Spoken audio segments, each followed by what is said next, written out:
What is up, guys and gals? Welcome to episode number 238 of the Nonsense Review. Rick, do you want to guess what my number fact is today? 238. Oh, is it the day that someone in the Three Kingdoms era died? No, it's not. It's, well, kind of is. 238 is the year Sima Yi destroyed Gongsun Yuan's rebellion. Okay, so lots of people died, but none of them were named enough to matter. Gongsun Yuan is a name. Okay, fair enough. But more importantly, it gave birth to one of the most badass quotes imaginable that I'm going to butcher because I'm going to paraphrase. Alright. It's where Sima Yi is... it's a very noteworthy event where he's entertaining a peace delegation from Gongsun Yuan, and he basically says Yuan is trying to surrender by giving hostages, to which Sima Yi effectively just says, yeah, no, if you had a realistic chance of winning this fight, you would have surrendered. Or rather, if you realistically wanted to surrender, you would have done it ages ago. At this point, I'm going to destroy all of you, and I'm just wasting your time. Oh boy, that's rather chilling. It is.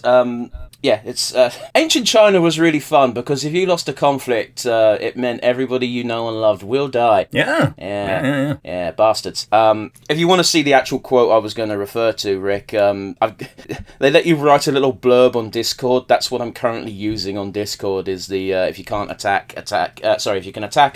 Can't attack, defend. If you can't defend, flee. If you can't flee, surrender. If you can't surrender, die. I'm doing the Obama downturn mouth approving nod. It's basically how Sima Yi summed up warfare. If you don't know who Sima Yi is, by the way, he's the other strategist from the Three Kingdoms era that matters. Sure. But yes, enough about ancient Chinese history. I'm your host as always, Devon, and joining me equally as always is Rick. Hello, everybody. Today we are continuing our descent into the history of horror in cinema, in that we are looking at the very first movies featuring famous monsters. This week, Rick, we are doing the original Frankenstein movie from 1931. Do you know what else happened in 1931? Go on. The Statute of Westminster was passed. That gave independence to Australia, Canada, New Zealand, and South Africa. Wow, that's pretty important, especially considering what happens in about 7 years' time. Ah. You're independent, but can you still help us out, lads? Yeah. The shit has Hitler fan. Can we call back the gang? Oh, jeez, yeah. For those of you who don't know, all those countries mentioned significantly bolstered the ranks of, firstly, our Air Force, which was vital in the Battle of Britain, and then in the infantry when we ended up storming Normandy, not to mention the desert warfare in Africa. But that is for a different podcast where people focus on the events of World War II. We're here to talk about happy cinema fun times. We are. Do you have any more factoids about the 1931 Frankenstein? I've got an entire write-up, Rick. Cool beans. I do know it's based on a play that came out like 2 years before. Oh, good job, Rick. That is also in my notes. Yeah, you're absolutely correct. So the reason why that is, Rick, is that earlier in the year, that is 1931, we had the release of Dracula by the exact same studio, starring Bela Lugosi. And because that movie made a fuck ton of money back in 1931, Universal immediately went, oh, fuck, people love this shit, we need to buy the rights to every single monster ever. And sod's law, there was a stage play for Frankenstein, and they immediately just swiped it up. Yeah, it's like we seem to have a golden goose. Let's milk it for eggs. And they pretty much did. But yes, anyway, we jump forward about 9 years in the future from our Nosferatu viewing. We are now firmly in 1931. Rick, it means we have dialogue, audible dialogue in our movies. Sweet of the cakes. Isn't that a fucking wild thing? That seems like such a short jump in time, doesn't it? It does, doesn't it? But then again, this is leading up towards, I'm pretty sure the first widely publicized colour film was actually Nazi propaganda, which again is in the next within the next 10 years. I don't know about that one. I'm not going to dispute you on it, but it doesn't sound correct. Obviously there was colour film before that, but yeah. Well, it's more that we had cameramen during World War II and they didn't use colour film. Yeah, because they weren't German. You're saying Germany is the only country that had access to colour film? En masse. Again, I don't know enough about the subject to dispute you. It just sounds incorrect. Does that make sense? Yeah. I was taught this by a Hitler fetishist history teacher, so... Oh, well, okay, so the source is a bit biased. It is, yeah. It's like, what did the Nazis do for us? The Volkswagen Beetle's pretty great, but that's about it. Yeah. Also colour film, yeah. But like not actually inventing it, just popularising it. Mm-hmm. But yes, anyway, sorry, back to Frankenstein, our happy fun times. Yeah. Unsurprisingly, it's based off Mary Shelley's book, Frankenstein, which was written over 100 years earlier in 1818. Interesting little rabbit hole I went down for this one, Rick. Did you do the same thing of going on Mary Shelley's article and looking at all the weird stuff that she did? No, not. I'm strictly keeping it to the Frankenstein stuff because I know Mary Shelley was the original badass goth bitch wife. Yeah. And I mean that with the utmost respect, by the way. Yeah. But yes, the original story was actually written as a competition between her and fellow writers, one John William Polidori, who I'm not familiar with, but also Lord Byron, who I'm not familiar with his works, but if you're British, you've heard the name. I'm pretty sure Lord Byron's mistress ended up becoming the wife of one of her paramours, who Mr. Shelley approved of, but she only had eyes for Mr. Shelley. Okay. Fair enough. Yeah, that's another part of the tangled web we weave. But yeah, they were both fellow writers, and they had a little competition to see who could write the best horror story. And in this little competition between friends, Mary Shelley invented a subgenre of horror. Oh yes, like potentially the progenitor of sci-fi. Oh, you could definitely argue it. I'd say. That being said, John William Polidori also, for this little competition between friends, wrote the story The Vampire, spelled with a Y, which is the first ever published vampire story. So she was kind of very much amongst peers in this little contest. Yeah, rubbing shoulders with giants. As if she isn't the giant in that conversation, though. Oh yeah, rubbing shoulders with fellow giants. Yeah. But yes, in a not so fun fact, Mary Shelley outlived both men by a good 20 odd years. Both Lord Byron and Polidori dying younger than we currently both are, Rick. That I'm concluding myself in that. Yeah, I mean, she passed away, I think, between our ages. No, she didn't. She was in her 50s. Was she? Okay. I was thinking of someone else then. No, I'm just referring... Byron was like 33, which is the same age as me, and Polidori was in his 20s. Yeah. But yes, very fantastical lives for the time, though, for all three involved. That being said, very interestingly, seeing as we're on the topic of vampires, that, as I said earlier, Universal released Dracula earlier in the year, February to be exact, and brought up all these monster rights. Basically, all the movies apart from Nosferatu that we're doing during this month are pretty much Universal owned. Yeah.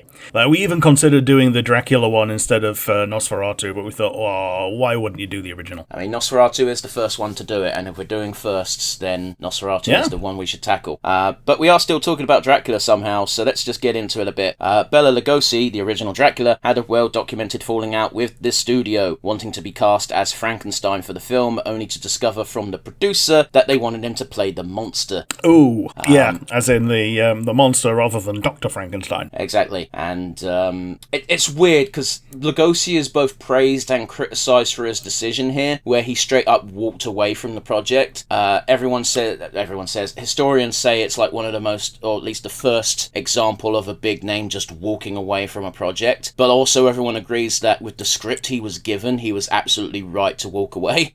Yeah, I don't know what script he had, but so if he was going to be Frankenstein's monster, then yeah, he probably wouldn't have much of a script. Well, the original script had Frankenstein's monster as a soulless, heartless, completely feelingless killing machine, which is not what ended up happening, obviously, because I think this film would be quite forgettable if that's the route they went. Yeah. It was so bad, in fact, that the producer who wanted him to play the monster also ended up walking away from the project. So it's like, this is shit. And the eventual director of the film went in a completely different direction, so much so he thought it was a joke when he was first offered the script. Sure. Yeah. This got to be a placeholder, right? Yeah. I don't think they really did placeholders back then. It was such a new industry.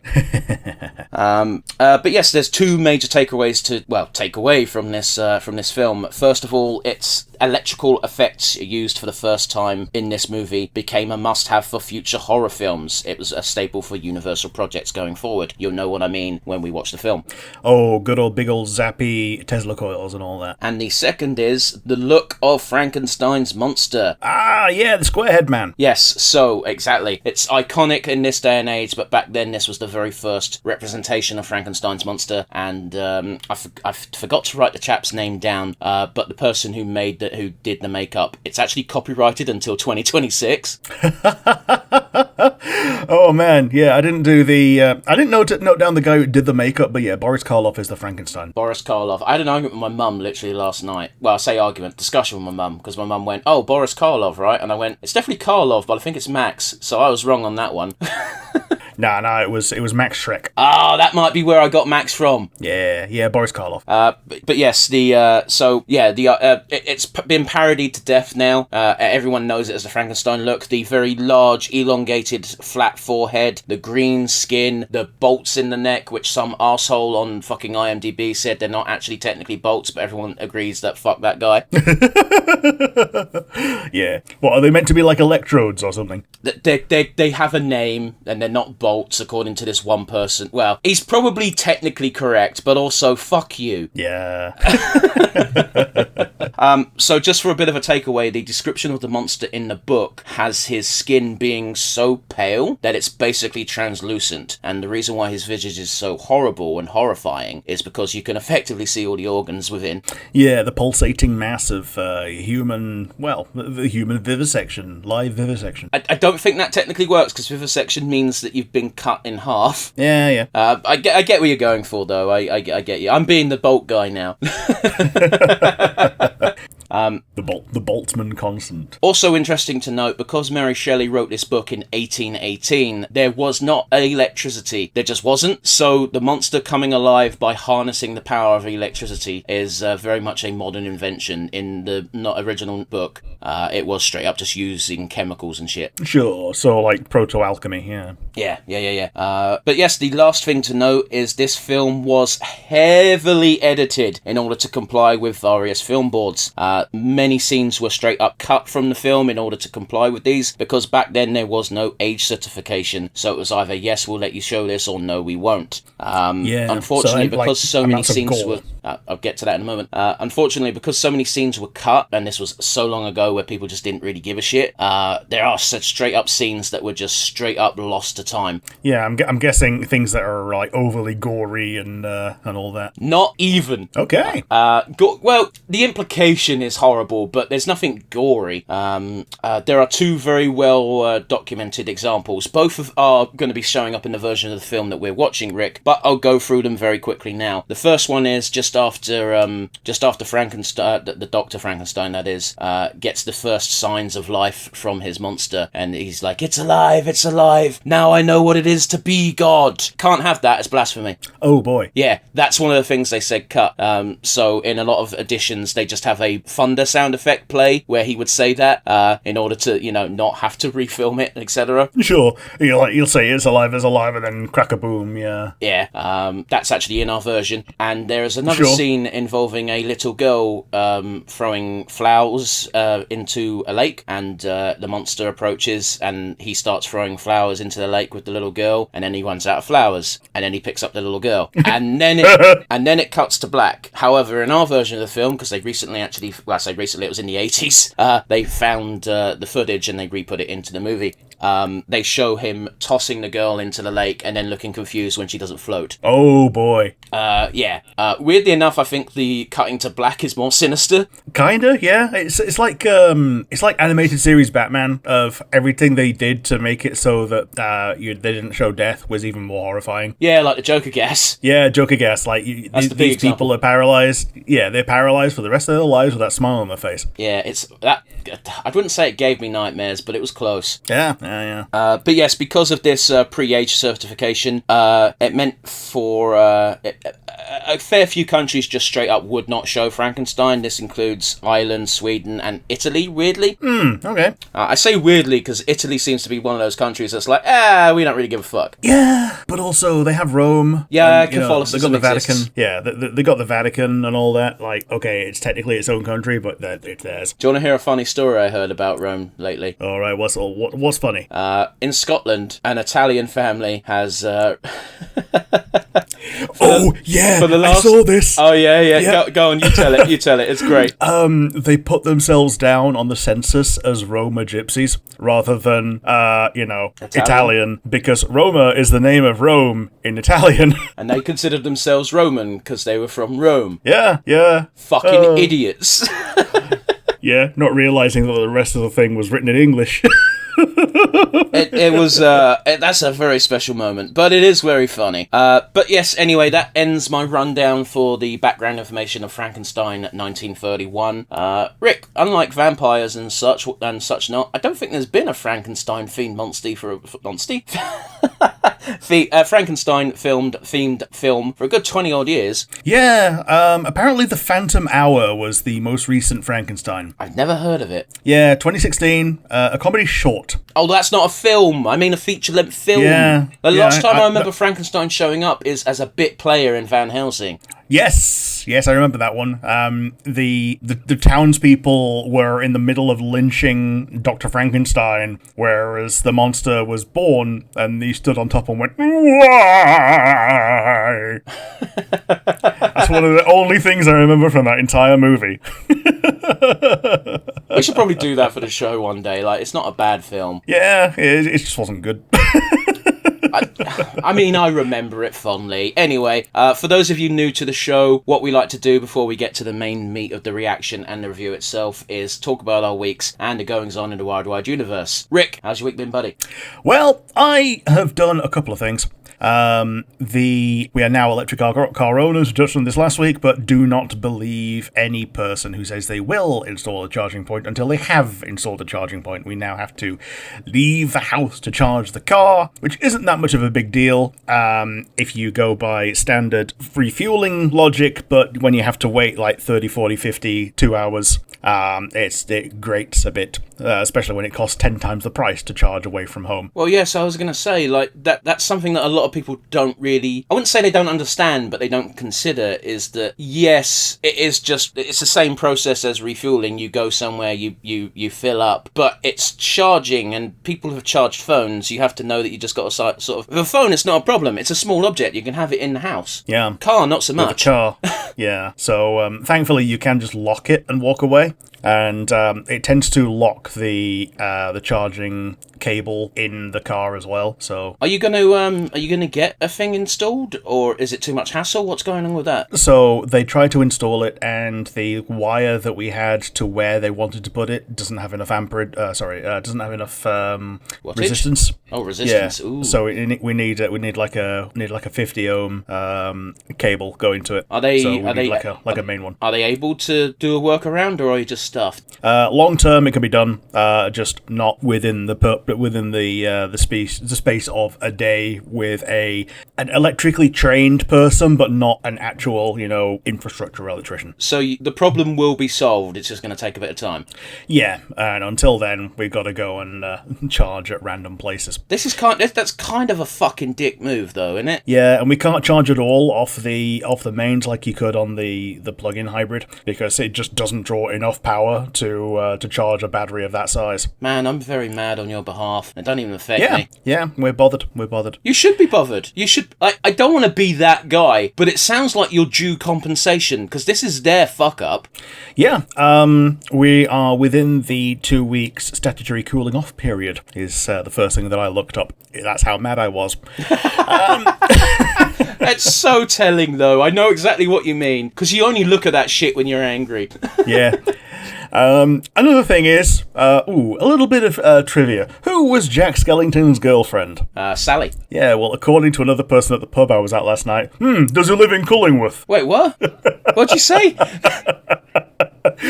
This is just really funny. We had a very loud table of very old people who were very proud about not having a mobile phone or a computer, and when asked who Jack Skellington's girlfriend was, one of the guy goes, "Does he live in Cullingworth?" Okay. Well then, I wasn't expecting you to bring up Jack Skellington today. No, I wasn't expecting I wasn't expecting an old person to misunderstand the fictional character may or may not live in the village that he lives in. But then the intersection of me and the world is that there's a new anime season. And again, how fucking frequent are these? Rather, I think every 13 weeks or so. One Punch Man season 3 is coming. We've had the. I'm sorry, I need to stop you there. We're only on season 3 of One Punch Man. It feels like we're on season 20. No, that's My Little Hero. One Punch Man season 2 I think got split into 2 parts, but season 3 is now here. The first episode is a recap of season 2, which they kind of needed because it's been a while, and it's also My Little Hero's final season where Deku ends up cooked for 7 years after the end. To be honest, I don't know if there's anything else worth watching this season, else with an asterisk, because I didn't watch the last season of My Little Hero either. I do know that Digimon's got a new anime. Does it? Is it a continuation of the previous one that they did? I don't know. I just know there's a new Digimon anime. Sweet. I'll keep my fingers on the pulse then. We're also just kind of in week 1, so some things might not show up in week 1 because things that are 12 episodes instead of 13 don't show up sometimes. Yeah, so we need our 7 different isekais that no one likes, and we need at least 2 harem mangas. Yeah. And the other thing is out in the wide world. OpenAI have released their latest video generation software. And Sam Altman, the guy in charge of OpenAI, wanted no safeguards. So the immediate thing people did was show him barbecuing and eating a Pikachu. I don't like the world we live in. And then he's kind of backpedaled and gone, okay, maybe some safety rails. Okay. So now people have to opt into having their copyright infringed rather than opt out, which is what it used to be. Okay, so what's he doing about all the dead people that people are pretending to make videos of because they can't consent? The dead people can't consent. Well, I think they're doing the same thing that they did on Bing, where if there is a human name, they just throw it back saying no, thank you. Except that's not true, because what's happened is, and I'm glad you brought this up because it kind of segues into this. Zelda Williams is being very vocal about, hey, could you stop sending her videos of her very dead dad? Oh, boy, no, that's not good. That's not kosher. That's not cricket. I don't like AI in general. I really don't, and I've been very vocal about it. There are AI as a tool is a thing that you can use. I'm not against AI on principle. It's evil. Don't do it. It's the devil's work. I'm against AI being used as a substitute for talent, so using it for artworks and stuff. Basically, anything where AI takes a job away from a human, I don't like. And the other thing is, this is fucked up. Being able to make videos that are almost indistinguishable from actual videos. It's already happening. I stumbled across a guy on YouTube being like, hey, have you seen this footage of, I've forgotten the guy's name. He won the Ultimate Showdown. Mr. Rogers. Yes, have you seen this footage of Mr. Rogers speaking to Tupac Shakur? I'm like, no, you'd think I'd know about that. Oh, that's because it was made entirely with AI and you can't tell. It's like, wow, that's, first of all, 1, that's kind of scary, and 2, what a weird way to use that technology. And then the guy in the video says, cool, now imagine police having access to this with body cams. Yeah, and also, typically, the next thing is, oh, by the way, my live reaction to this was also AI, and they'll cut to the real version, and it's just basically the same thing, but with better lighting. Well, they didn't. That wasn't the joke. They were trying to make an actual point. Yeah.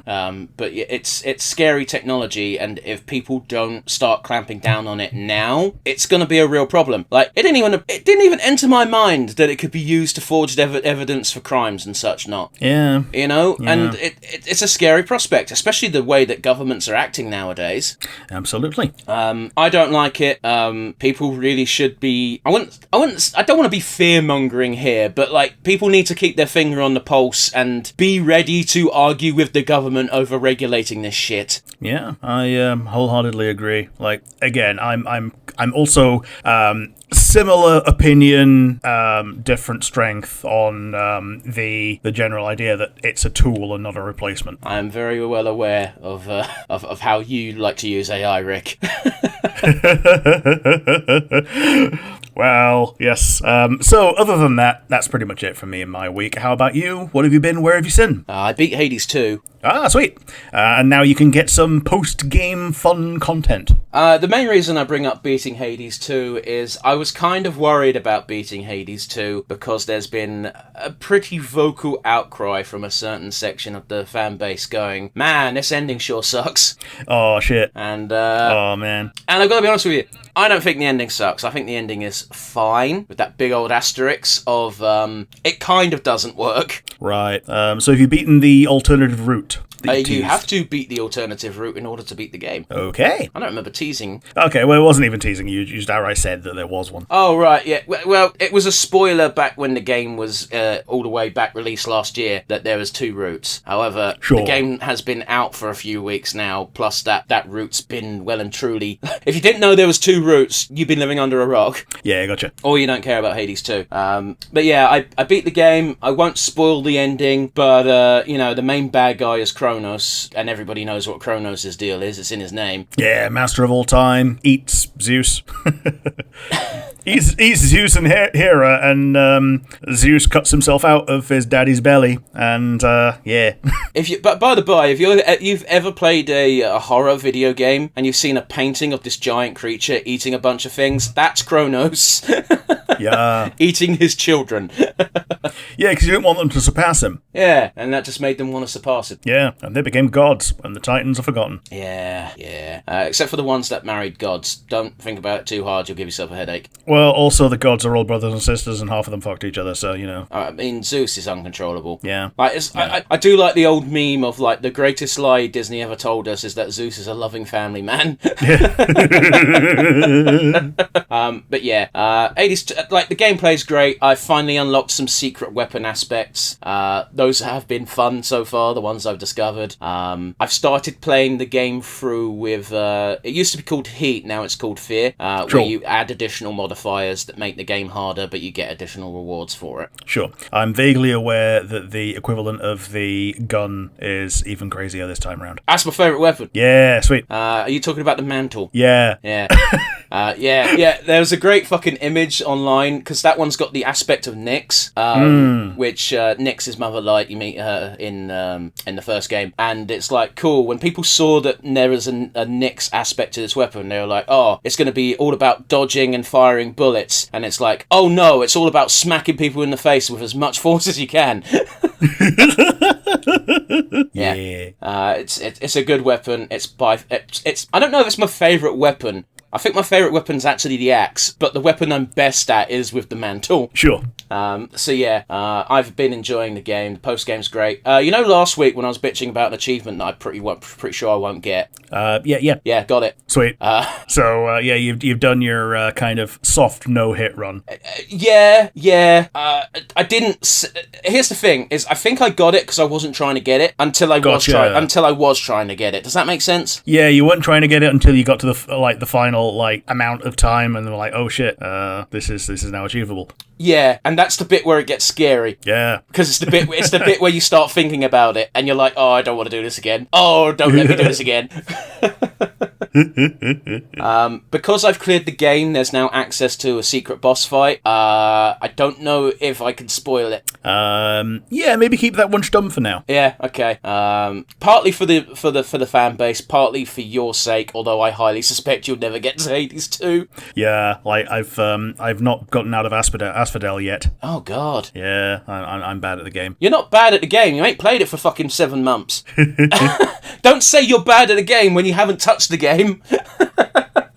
But yeah, Hades 2 is great. I understand why some people aren't a fan of the ending. I kind of get it myself, but this is also Hades. I was scratching my head for the entire playthrough of the game, wondering, how is this game going to continue once you finish the quote-unquote story? Because it's a roguelite. You have the point of the game is you keep playing and playing and playing. How are they going to justify it? And in my head, I couldn't think of a way they could justify it, and it turns out it's a bit of a weak way of justifying it, but they do justify it. Yeah, it's like, oh yeah, Kronos was master of time time, and therefore you get rewound, go eat shit. Well, that's kind of what happens in the base game anyway. Sure. And that's kind of what I figured was going to happen. Is just like, well, Kronos is master of time, so it doesn't matter how many times you win, you're still going to have to beat him down from time to time. But no, I was wrong, and I'll be very surprised if anyone guesses the actual ending. Although if you played the first game, you might be able to actually guess quite easily. Sure. Okay. In other video game news, Rick, Digimon Story Time Stranger has now been out for almost a week. How much are you enjoying it? Oh god, it's everything I wanted.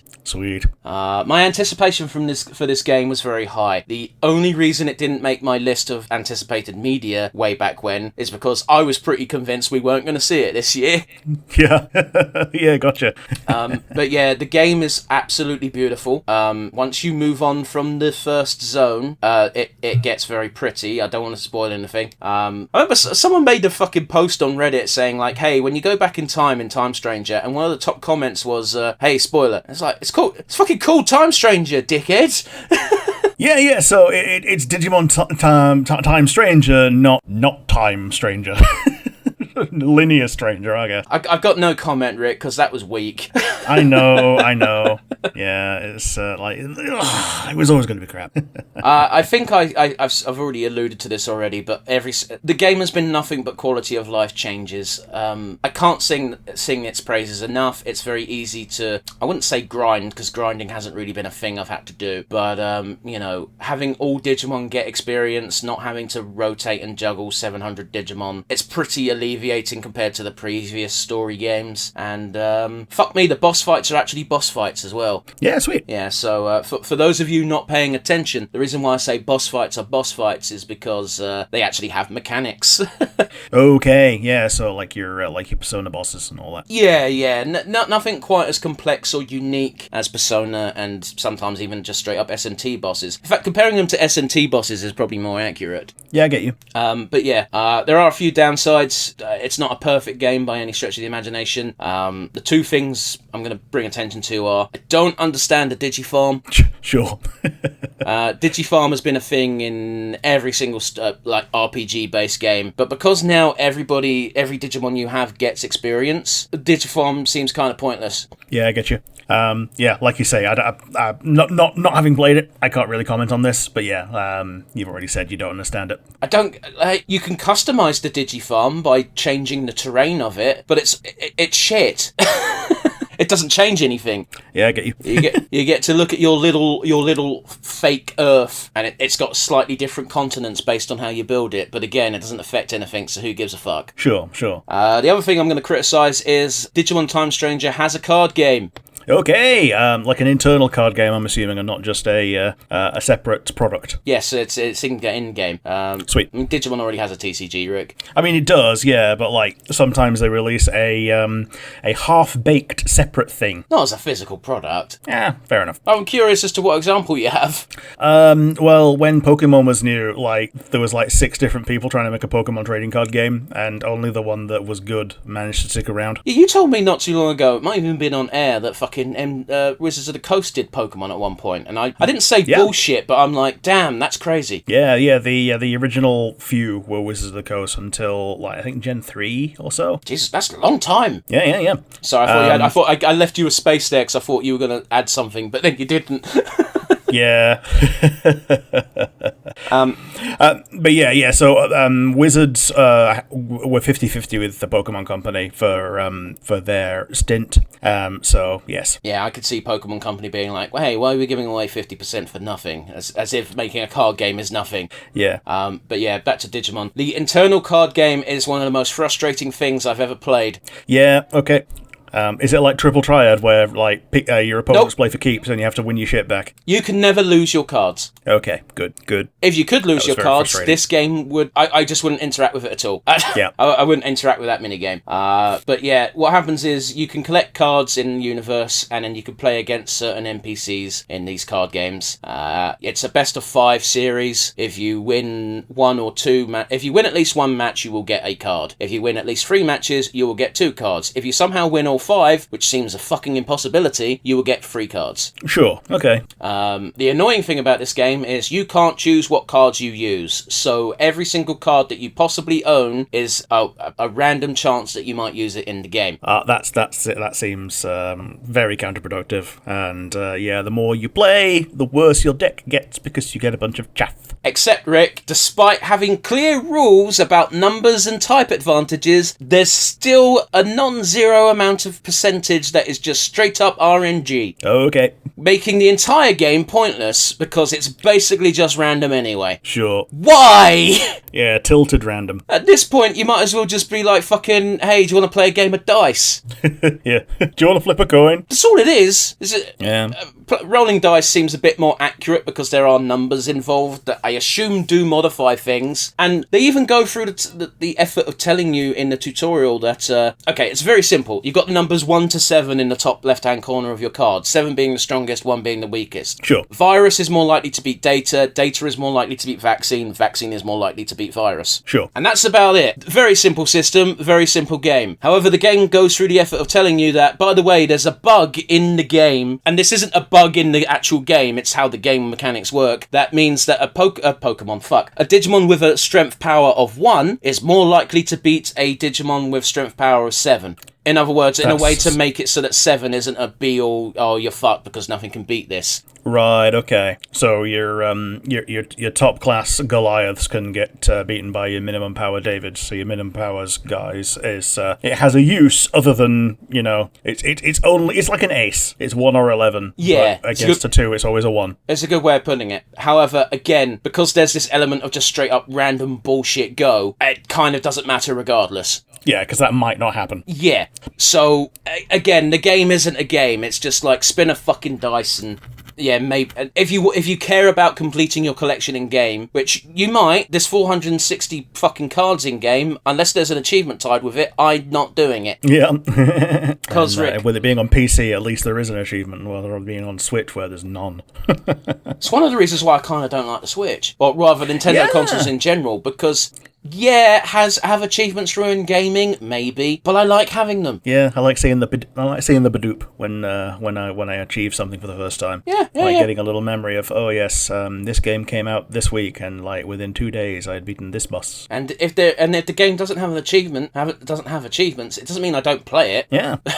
Fuck's sake, I love Deltarune. That has no achievements. Yeah. However, there's certainly fucking challenges in that game that are very annoying to do. Oh yes. Oh, yes. But that is a discussion for another time, for Rick still has not touched Deltarune. I have not. I'm vaguely aware that there's a weird route in Chapter 1 and like Snowblind in Chapter 2. I'm assuming that there's similar things in 3 and 4. Yeah, it's just called the weird route now. Okay. Yeah, they used to call it the Snowgrave route because of what happened in Chapter 2, and then because that no longer applies in Chapter 3 and 4, they just went back to weird route.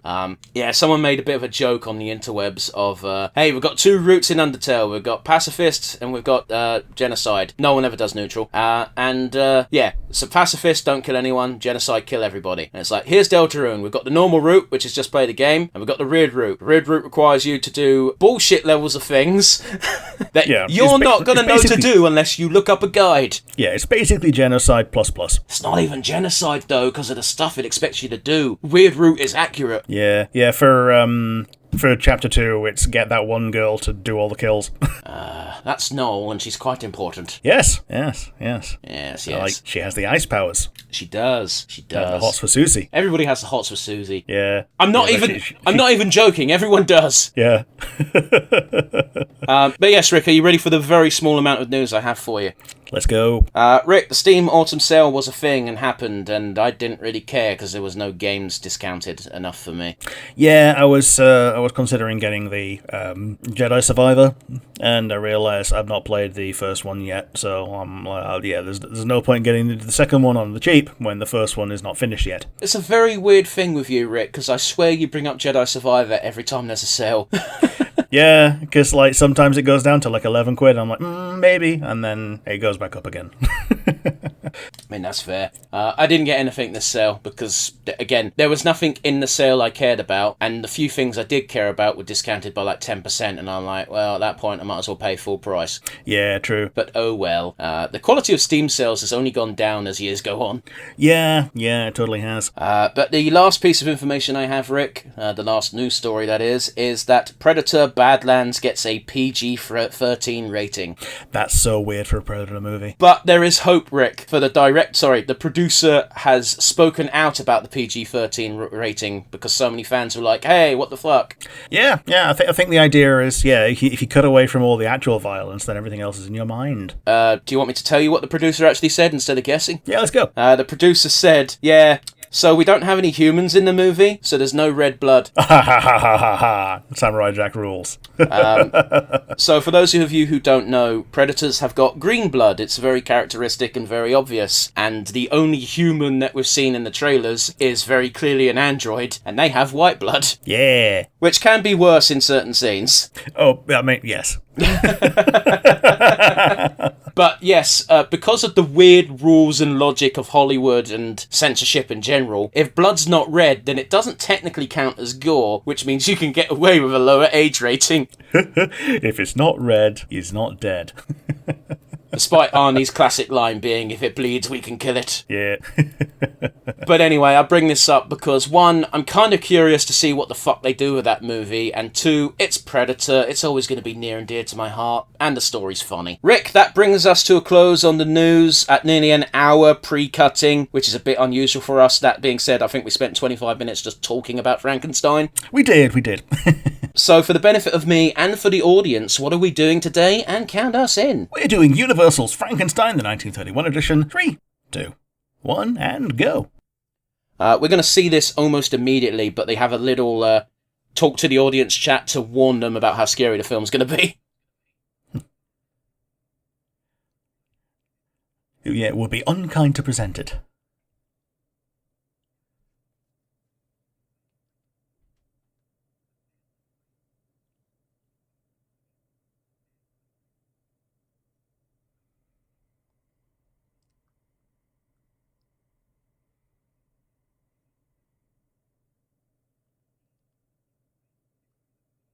You know what, listening to this, it very much does feel like a stage play, doesn't it? Like, actually, yeah. I think that's the whole thing they're trying to... The whole vibe they're trying to capture. Oh, well, again, this got added in because they thought this film would be too scary without a warning. I get you.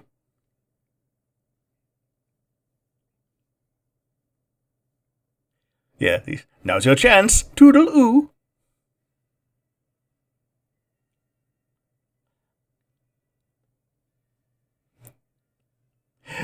Carl Lemmel, like 3 times on the front page. He was very proud of it. Oh yeah, I forgot, we're watching old-timey movies, so all of our credits are at the beginning. Yes, we'd have to wait through the credits at the end. Western Electric Voice of Action Sound System. Still blows my mind that Bela Lugosi was meant to be in this film. Yeah, it's so weird, isn't it? Especially as just a monster again. Look at that. Look at the credits for the monster. The monster? Question mark.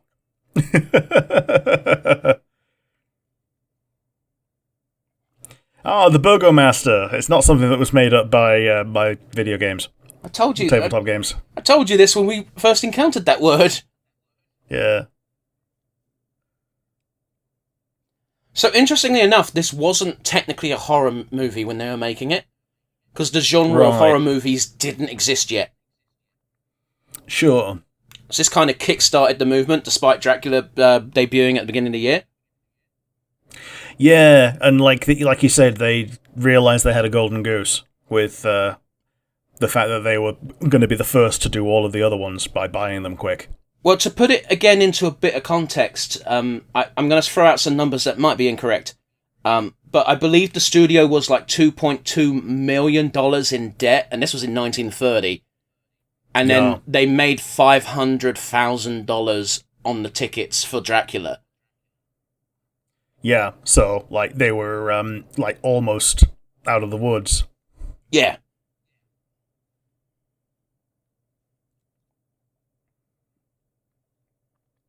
So yeah, now's the time for the gravedigger to do his thing, and maybe slip one to the grave robber. This is why gravediggers are usually fucking hench, by the way, because they got to do this shit before diggers are existed. Yeah. Man, WWE used to have a match type called the Buried Alive match. You win by burying your opponent alive. The problem is, to do that takes a long fucking time. If it's just someone with a shovel.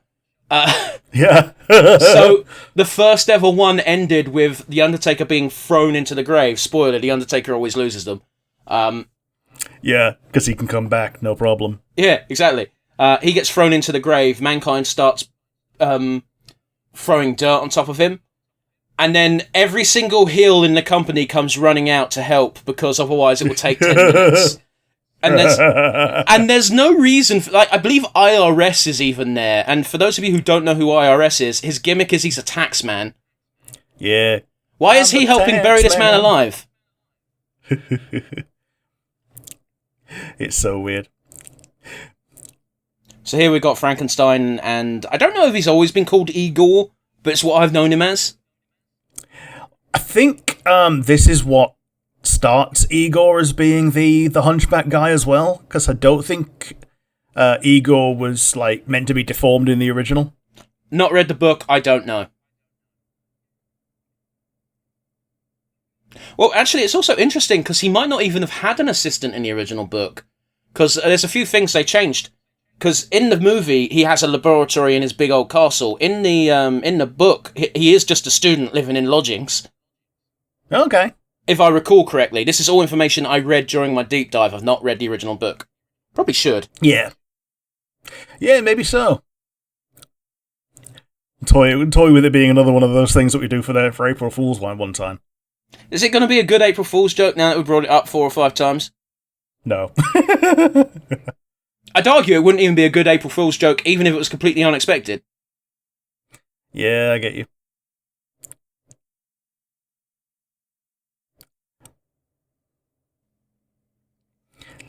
Like, it was funny once when it was the nighttime version of Hyrule Market, which has no soundtrack. Right. And then to apologise for it, the next week he brought out the daytime version, which was the one that was very high energy. Ah. Well, it's like Team 4 Star bringing out the fucking Digimon movie when abridged, and it's like, hey, guys, it's meant to be a joke. It's meant to be something people don't want. Yeah. Oh.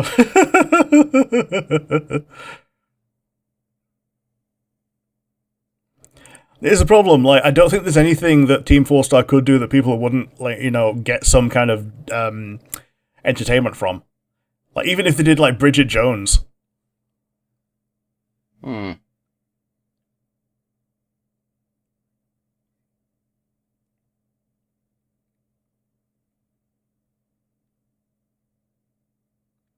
Gold stat. Okay.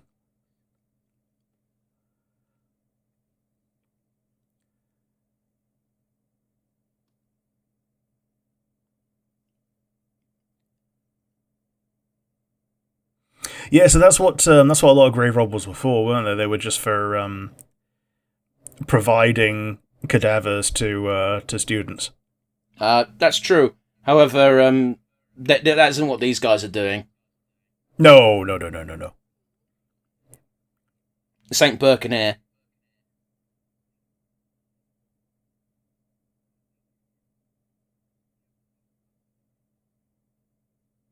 This is shit that people used to believe. Yeah.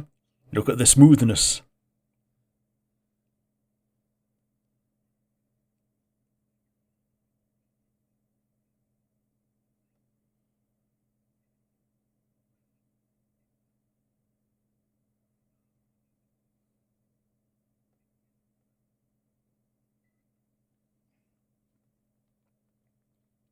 Well, I guess it was more the skull measuring stuff that was like super problematic, because that's just literally your genetics and what the shape of your head is.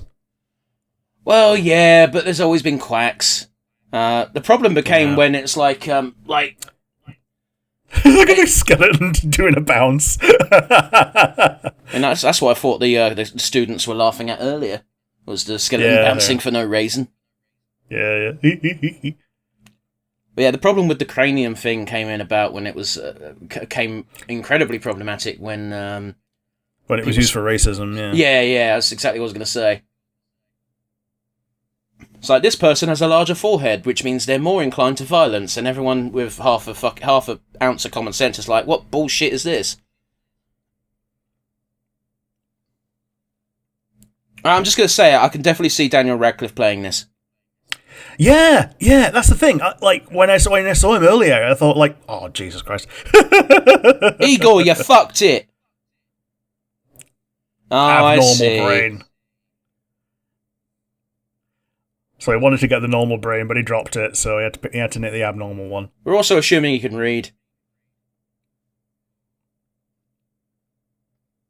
And then again, he was listening to the lecture, so he did hear what the doctor said, so... Yeah. Like, anyone who has photographs of themselves is a fucking weirdo. Yeah. That's what makes it difficult to send a selfie. Okay. Why would I save something like this?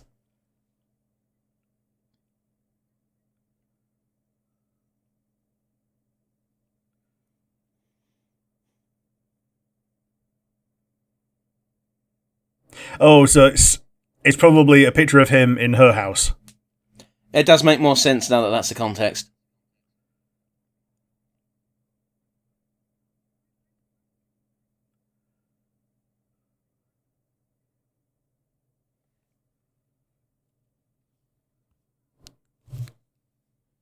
Smiling Friends has ruined me because all I'm thinking about is that guy with his homunculus.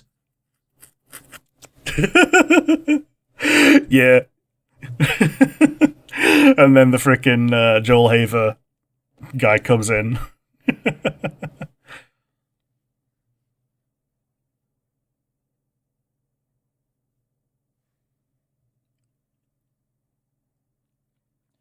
Listen, why make life out of random dead body parts when you can make life the traditional, fun way? Yeah, totally. For science! 3 exclamation marks. There are some lines I think we should not cross ethically, and I think creating life out of death is probably one of them. Yeah, so you're not a black deck, apparently. I'm talking about real life, Rick. Yeah. Like, I don't. Yeah, it's a bit of a weird one, isn't it? Like something that has been and gone. Maybe you should leave it to the natural processes for recycling that material. Like, as much as I would like to live forever in some form, I don't think it's meant for humanity. I get you. I understand not everybody wants to live forever, but to me it sounds like a pretty sweet deal. Yeah, being able to turn it off is the usual caveat. Well, I don't want to be able to turn it off unless, again, you get that scenario where the Earth is destroyed and you're just floating in space doing fuck all, being bored. Yeah, the heat death of the universe where you just freeze her who can't go anywhere.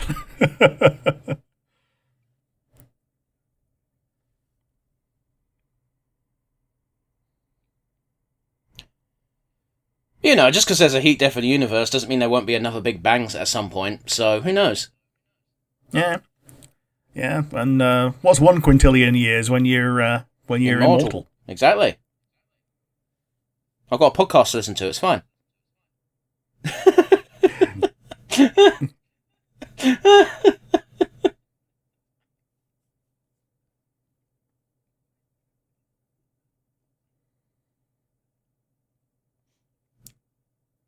Danger.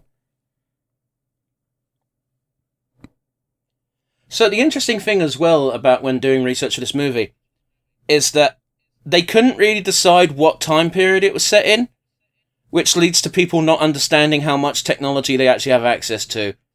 Because Yeah. there's plenty of things which are technologically viable in 1930, which they have access to, but they don't quite understand, which fine, people can kind of wishy-washy it away. But they're also implying that they've got the same technology as 1818 when the novel came out. Yeah, so, like Victor Frankenstein is, like, inventing electricity and all that. I don't think he's called Victor in this.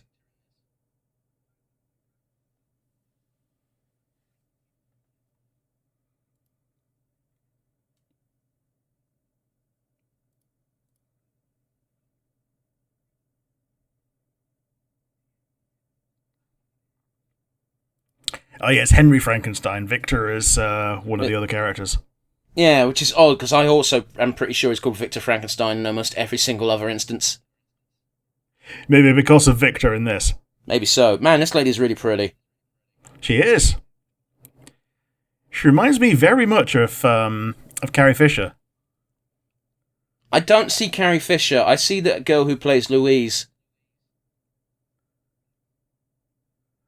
Oh, Kristen Schaal. Is that her name? Yeah. I don't know the actress's comedian. name, but she uses that voice for a lot of cartoon characters. Yeah, the comedian with the caustically scratchy voice that's, like, weirdly addictive. I mean, she's attractive. Yeah. And she's funny. Yeah. So she's basically a slam dunk.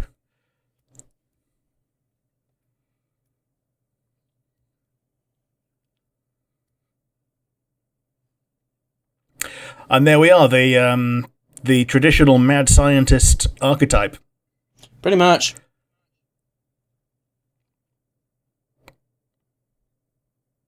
Like, Igor's got some bollocks on him fucking being willing to be on that roof during this weather. He does. Not least that the actor was probably had to be up there doing that. Yeah, but there wasn't a lightning storm going on at the time. Yeah, I guess they're just doing flashes. Camera flashes. I believe this was all filmed inside a studio, Rick. Hmm.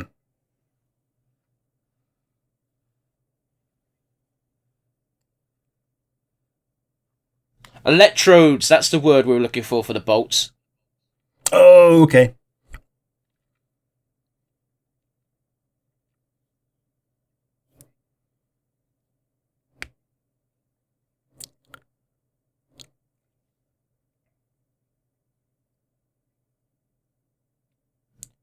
Also, Igor is just called Fritz. Yeah? I mean, it works, doesn't it?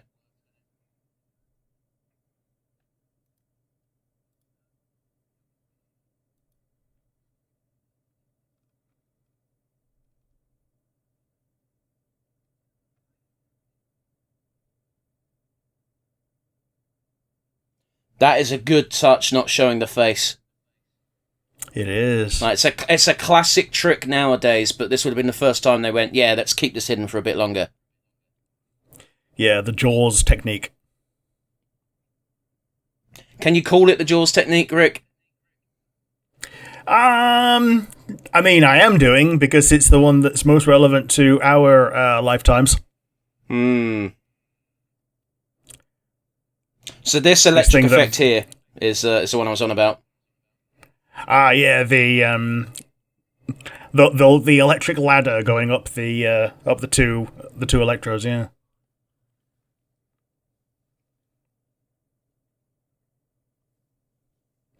It's the tax man.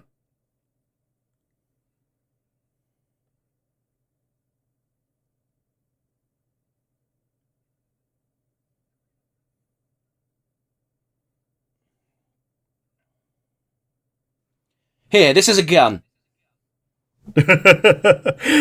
Send them away with your astonishing wit and this gun I found.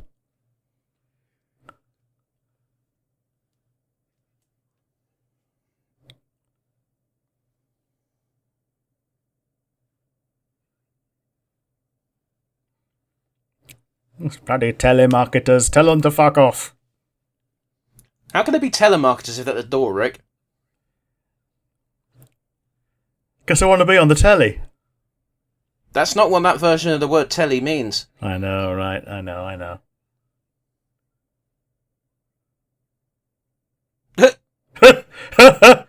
Oh, well done, Igor. Well done.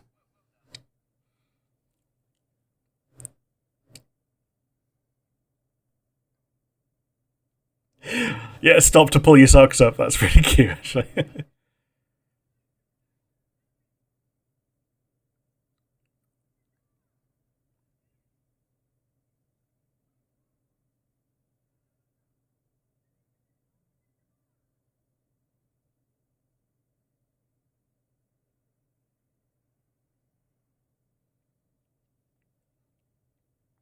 Man, you gotta really want to be there if you want to come out in that kind of weather. Probably the point, really. Even though it's...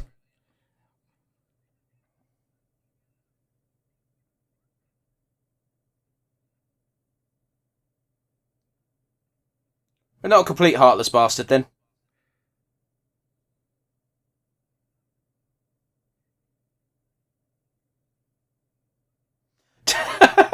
Nice to see you, love. Fuck off.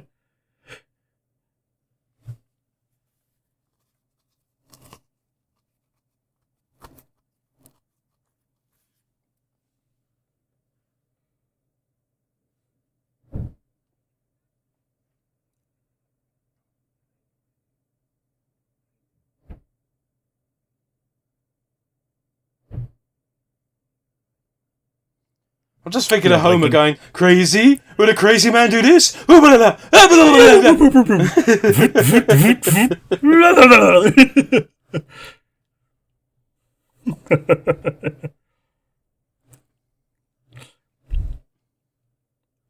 it's like, Frankenstein's like, would a crazy person do this? And everyone's just like, this is pretty fucked up, Bob.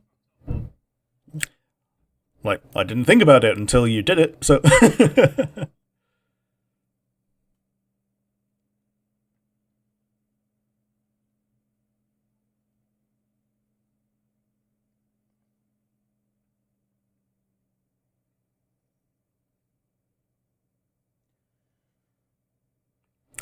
Now you're locked in here with me.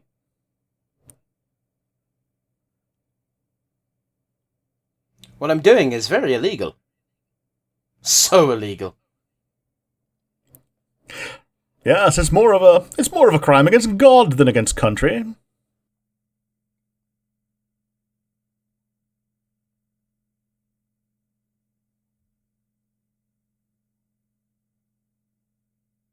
Man, he does look like Daniel Radcliffe, didn't he? I think Daniel Radcliffe did do a Frankenstein comedy movie not too long ago. He might have done.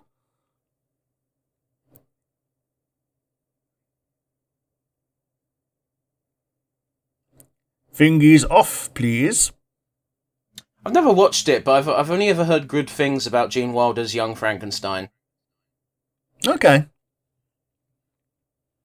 Yeah, because I know there's Young Frankenstein and there's Bride of Frankenstein, isn't there? Well, Young Frankenstein is a parody movie from the 70s. Bride of Frankenstein is a movie that came out 4 years after this one. Sure.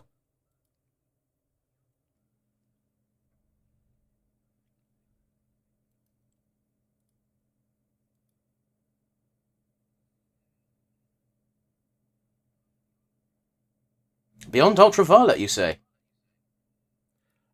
Beyond Violet is violent.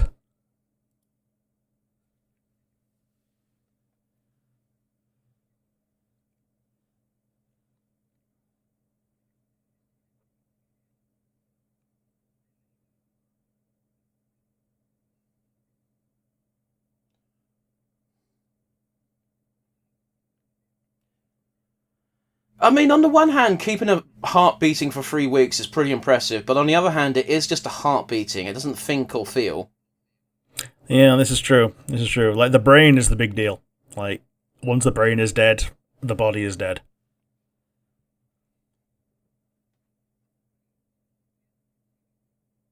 Probably shouldn't admit that. Look at all these crimes I did. I assembled them all into this one body of evidence.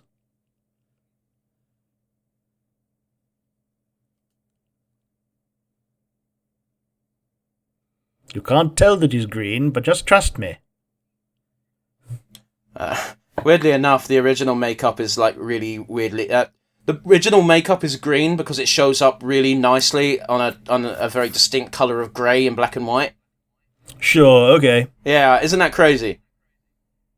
That's the reason Frankenstein is green, is because it looked good in black and white. Yeah. Oh, they did have colour art posters.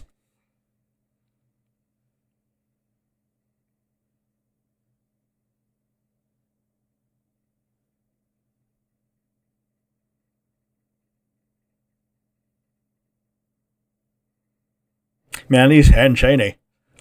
He's a very tall man. Yeah. He got his role because of how he looked. Go figure.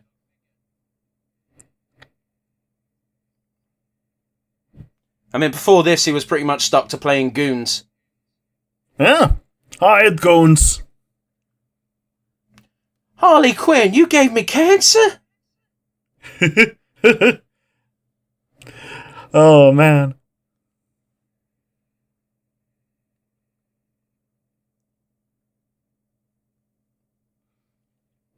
I think we're going to get one of the most iconic lines in cinema history in about a minute. Yeah, it's alive, it's alive. The one that you brought up earlier with the actual finishing line.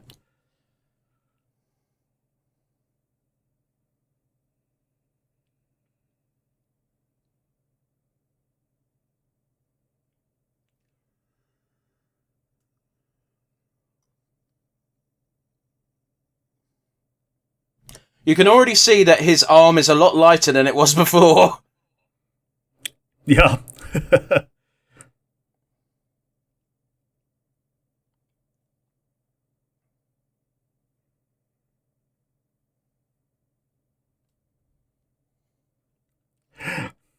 He's flipping me off.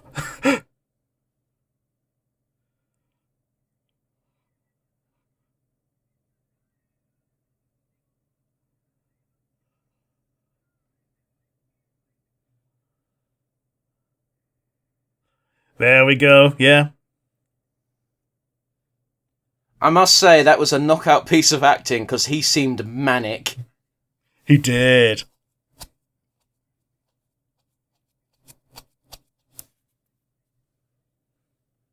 I don't know, I think I'd be worried about the guy who just said, now I know what it's like to be God. Yeah, maybe I would.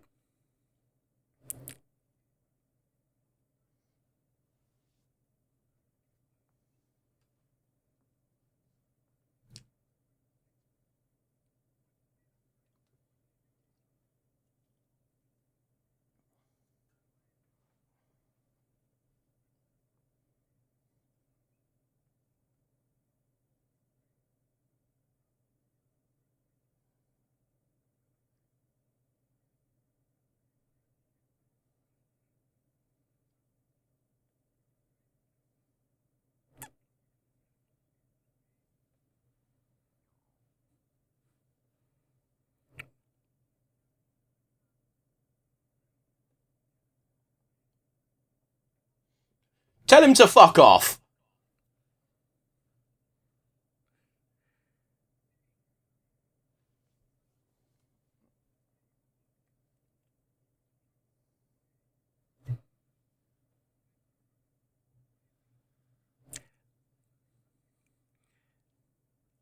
He's a little weird, isn't he, the Baron?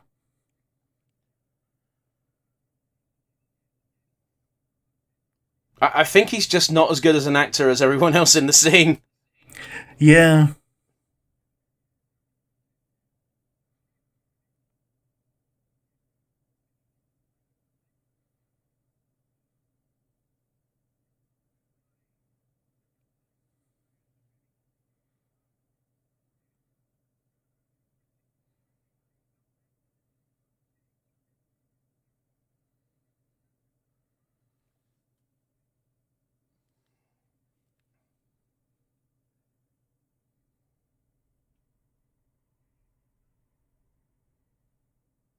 I spit in your general direction, sir.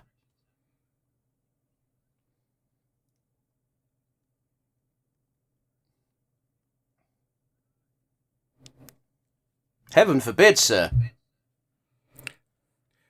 Yeah, Man. Go on, sorry. Don't fuck up my fez. That's not a fez. It's a nightcap, if anything. Yeah. Have you ever seen a fez? I think I have one. Okay, well, they don't look like that, do they? Not super much. But sometimes they do have the tassel.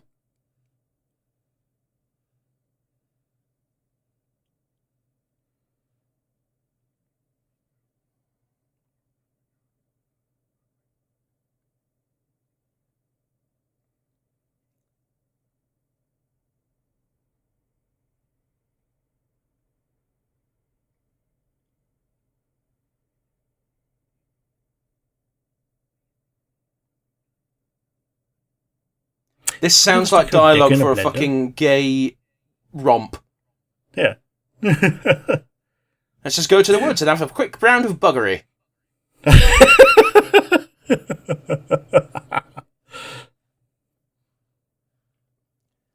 do remember QI being like, they had a question of like, what was the name of Frankenstein's monster? And like Frankenstein's monster, I believe, is not named in the book. But for some reason, QI decided to claim that he was called Adam because of the first man. Apparently, is Adam in the book, but he's not named in this. Okay. Might have had some wires crossed then.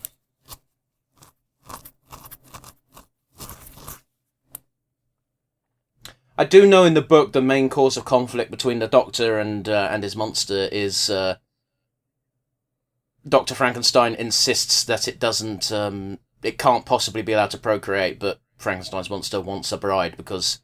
And obviously Frankenstein needs to make one, because what human woman would love him? Yeah. It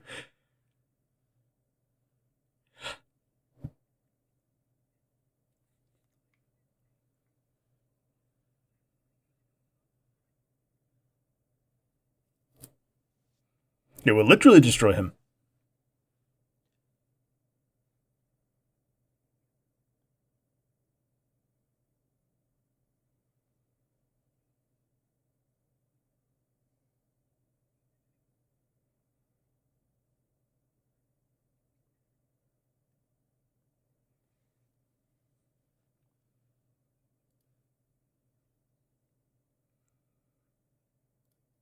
I'm sure that will do wonders for his outlook on life. Yes, I kept him caged and in the dark for 3 days, and he's not eaten nor drunk.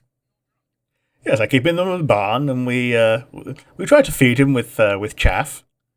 Every 5 minutes, we hit him with a stick, just for fun. Yes, can't get him reversing in. Yeah. I don't want to show off that mug quite yet. You rang.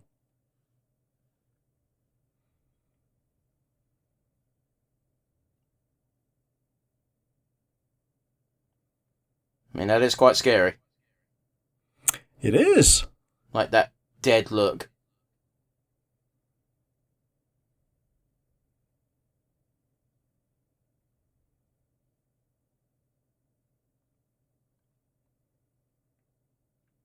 Again, kudos to anyone who could do this sort of slow, staggering, don't quite know how to walk without making it look silly. Yeah, without making it look too wooden, yeah.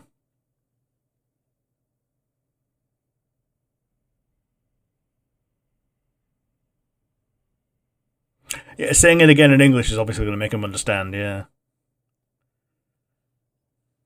I mean, it did. Like, you got to bear in mind, the brain he's got is fully developed. In theory, he does know how to speak. Yeah. Or, at least understand words.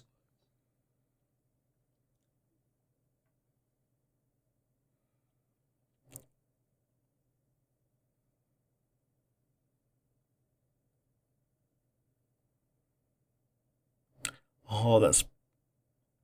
Oh, poor baby.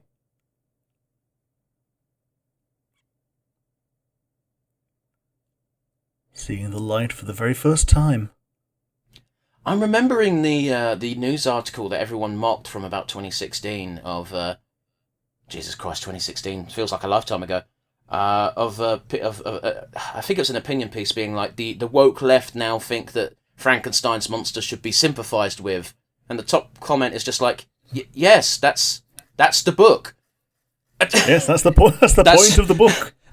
That's also you can see why the directors and the actors, original actors, that is, were like didn't want any part of the script where it just said he's a mindless killing machine and nothing else.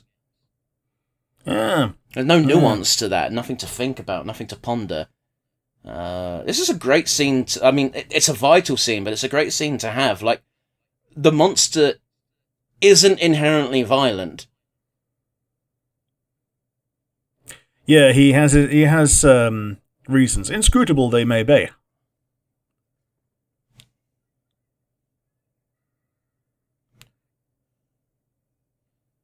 Doesn't like fire. Nah, threatening him with fire.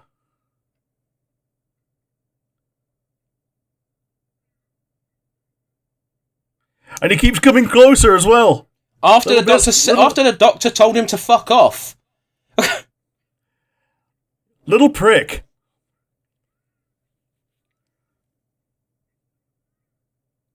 I don't. This scene is incredibly uncomfortable to watch. It is. Oh, Fritz, you little prick.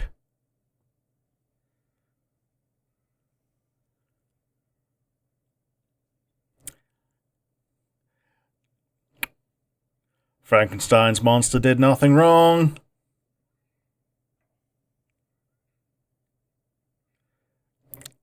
Fritz continuing to be a little prick.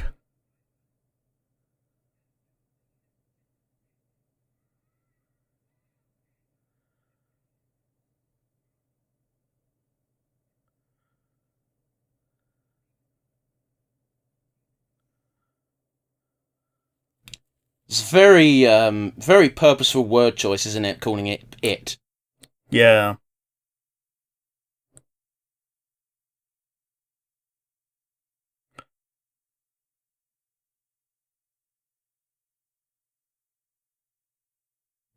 Fritz, I hope you're the first to die. Innit? Yeah, like, if it were me, yeah, he would definitely be my first victim. And probably only victim. I don't know, the doctor's already proven that he's a dick. Oh, yeah. Yeah, calling Adam an it. Taking part in the whipping and the restraining. There you go. Justice. And it's done nothing for his posture.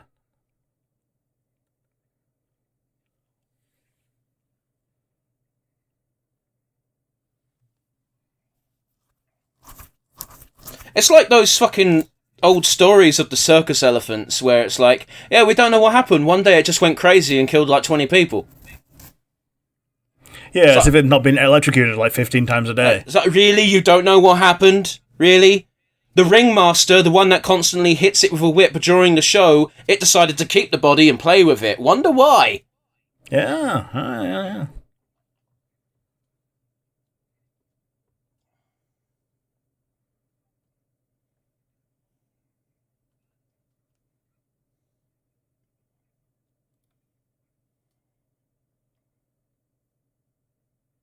The thing is, if I was in the shoes of this doctor, I would also be like, you should kill this thing. Yeah, like these kind of things, yeah, it needs to end. But I'd also argue that if I was in either of these people's shoes, I wouldn't have done it in the first fucking place. Like, they've already committed the sin, you know?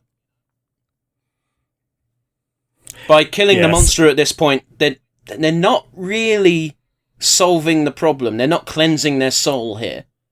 Yeah, set right what once went wrong. But they're not. Like, Frankenstein, the doctor, made a very good point of, like, this is murder. At this point, it's very 100% murder.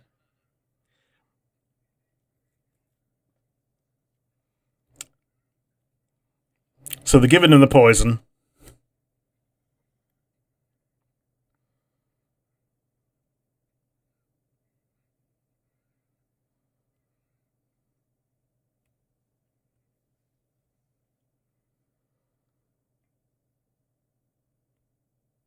I'm tripping balls.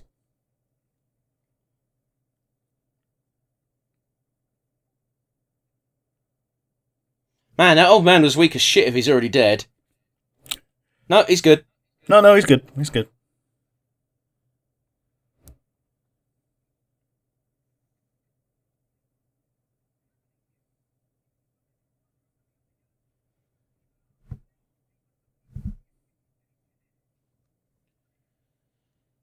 Alright, listen.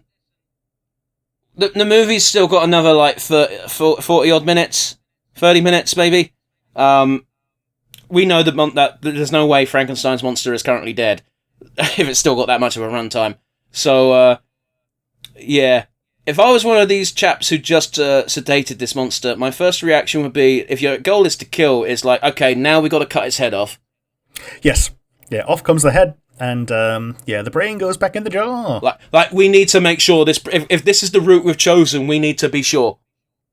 Yeah. Remove the head, destroy the brain.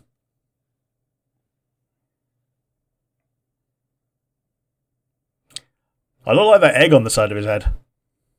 Egg? He's got a bit of a lump, hasn't he? Yeah. Yeah.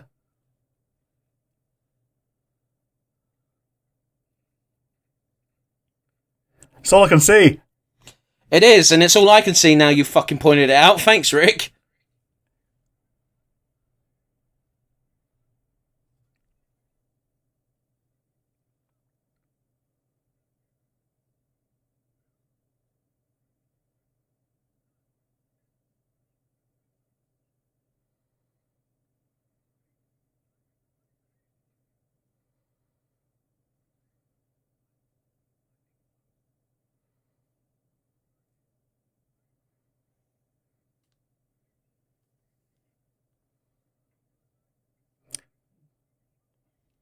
Tommy rot.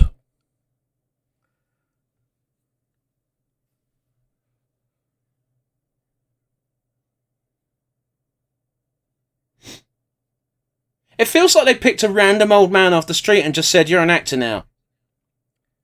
Yeah, we should need to do the shootings of each scene 7 or 8 times before he remembered most of the words. In mostly the right order. Mostly, you say? Hmm. I nearly died today. Oh, and there we go. He caught up with me. He did nearly get choked out by his fucking monster, and that guy's strong. He did.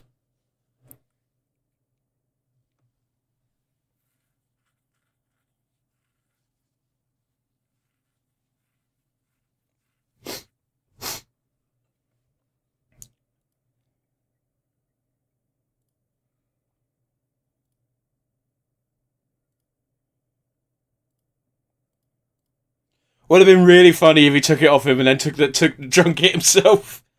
Yeah, and then hit Frankenstein over the head with a bottle.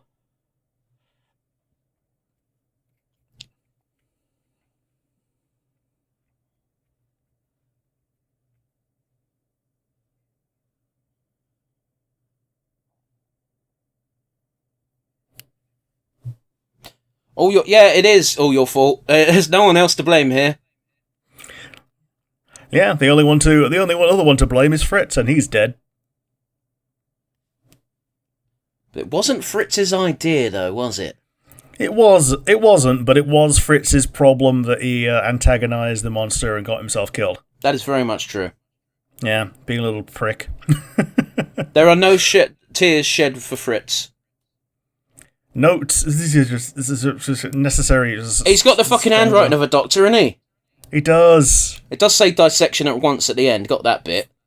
Sure. How can you not read cursive? Because nobody ever taught me, and it looks weird.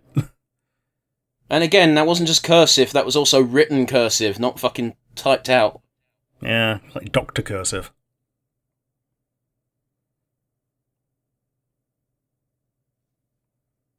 Love how he said he was going to handle it painlessly, and he's planning on dissecting. That's not painless. No. But I think he thinks that it's dead.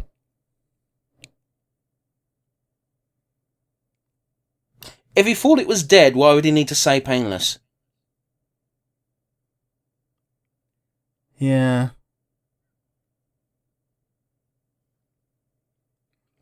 Adam just goes, "Oh, yes, by the way, stop it."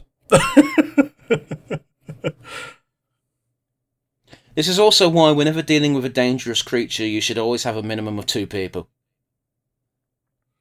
Yeah. Did I tell you of the fact that we were breaking the law in Chessington Zoo when I worked there for work experience? Maybe not. So they had 3 Burmese pythons. Yeah. But they only had 2 staff trained to deal with Burmese pythons. You're meant to have 2 staff per snake when dealing with them.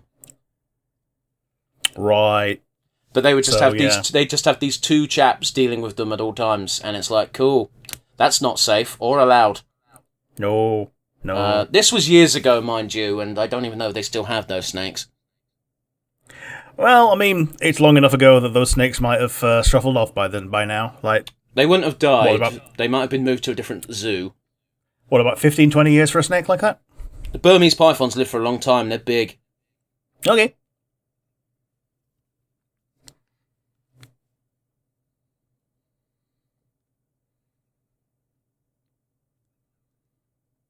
Like, the good thing about snakes is they kind of don't do a lot.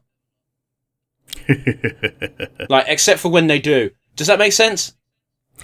Yeah, they're kind of lazy until it's time to strike. Especially when they're in a zoo environment. They're just like, I'm just going to sit under this heat lamp. Yeah.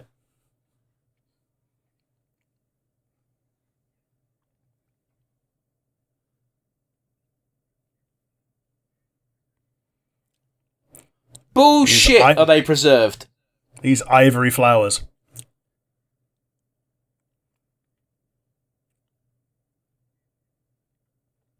It looks like it cost £2.50 from Argos. And then I tore it off her, and then you were born. Which is weird, because you don't think you'd get pregnant from the mouth.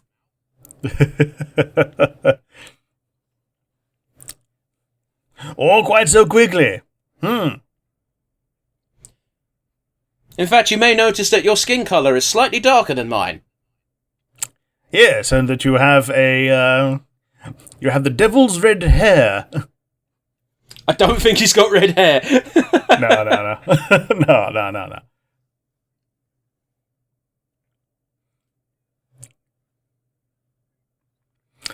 He does have that Jimmy Carr hairline, though. That's very much an insult to this chap. I know, right? I also don't agree. If anything, he looks like that impressionist. I say impressionist. He's an SNL comedian. Alistair McGowan. No, an SNL comedian. Saturday Night Live. Okay. I've forgotten his fucking name. He was in It, I think. It Part 2. I've not watched any of those. No, neither have I. It's just a famous film I know he's been in. That's the Pennywise one, right? Yes. Yeah. I'm just going to look it up because it's going to fucking drive me crazy. I know it was in It 2, so I'll just type It 2 IMDb. And I'll probably say his name and you'll still be like, who? Bill Hader. It's at least nice that they... Oh, Bill Hader. Okay, I think I might have heard that name. At least they let the help staff actually have a drink out of this as well. Well, it's one of those where, like, he pretty much owns the town. If he wants people to celebrate, he's got to let them celebrate. Yeah.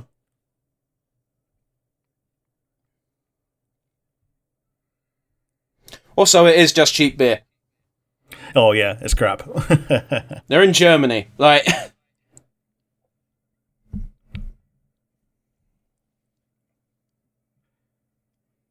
Yeah, it's weird how they make Frankenstein an Englishman later on, whereas now they're just leaning on Stein being a German name. Well, in the original novel, he was German. Was he? Okay.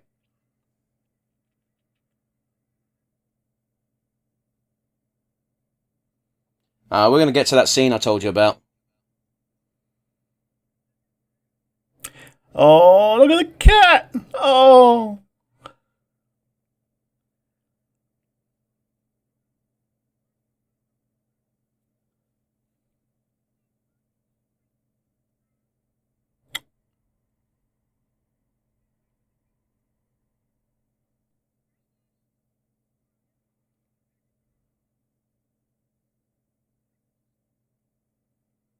That cat was like, please give me anchovies. I want to give the cat a hug. It's a very cute cat. However, you given the setting of the scene, you know what's about to happen. Oh, yes. Is that not showing off the innocence of a child that you see this creature and your first instinct is, do you want to do this with me? Yeah, you want to come play? Yeah.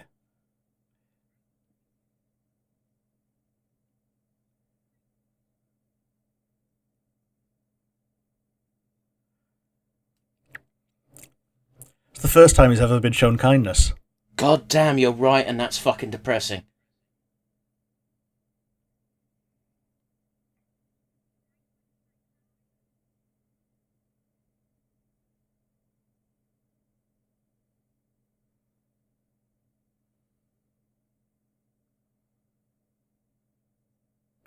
Oh, nice little smile.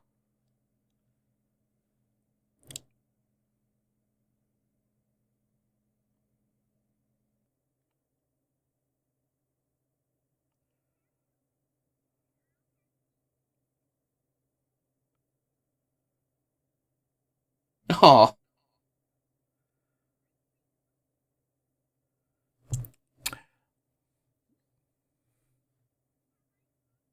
That's not making a boat, that's just throwing a flower in a lake. Oh, I love kids, they're dumb. Yeah, they are. And now he's run out of flowers.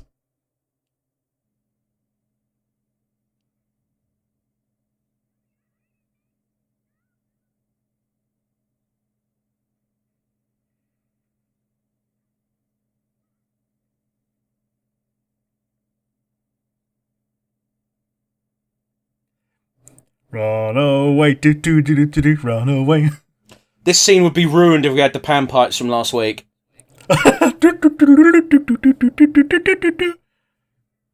Oh, we almost did.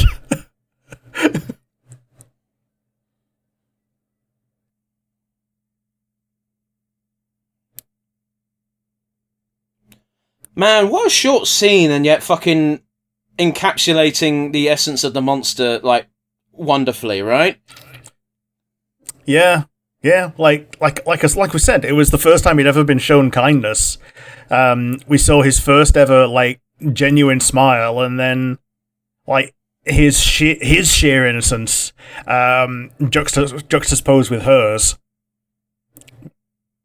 That was just so tragic.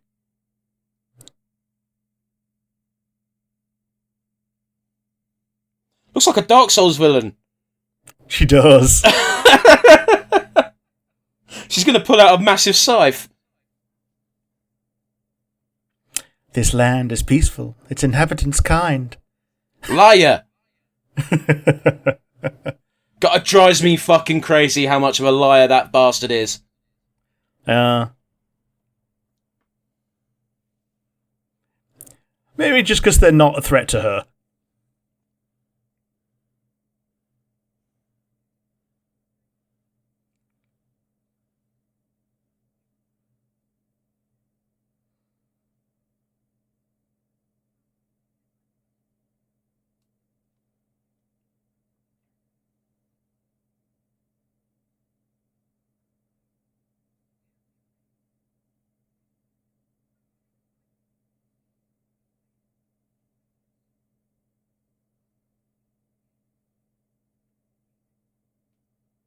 Oh, what, you're a witch now?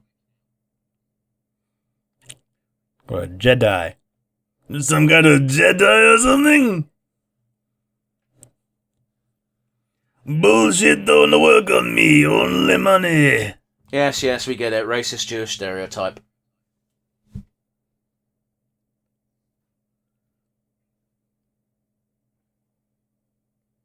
God, he even had a hook nose. Yeah, they made it longer by making it a trunk and everything. And you fucking, you pointed out in the second fucking movie when I watched it with you that they gave him a little fucking harmonica in that. Yeah. It's bad. Yeah. We don't think we really got his Jewishness over with the audience enough, so we needed to Jew it up a bit more. Yeah. That was George Lucas speaking to the set staff. Yeah. Well, let's just lock my wife in this room when she's hysterical and scared. He's in the goddamn walls! I'm going to apologise to anyone listening who may have just shit themselves because I suddenly shouted. You just hear some Frankenstein noises.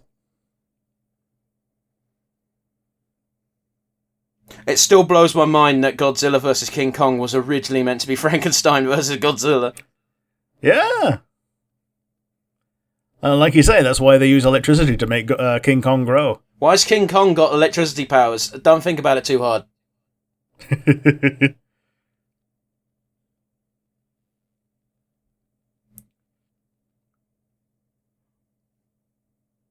Oh, so they were just wrong when they said he was in the house then? Yeah, they were just listening and hearing it, and then they were just wrong. And now here he is. Hello. Well, she's done nothing to harm him. So in theory, he shouldn't do anything to her without provocation. Correct. And he's also fresh off the trauma train of, why does the other thing not move when I do a thing to it?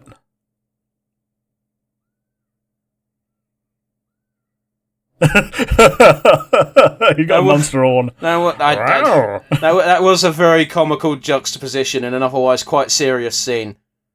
Also, once again, dickhead locked her in a room.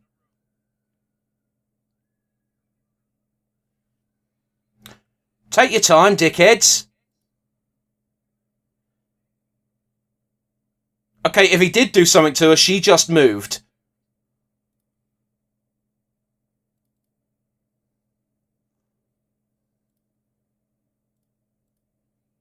Oh, she just fainted from shock.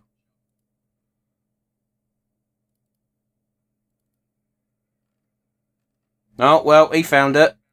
Oh, so she does float.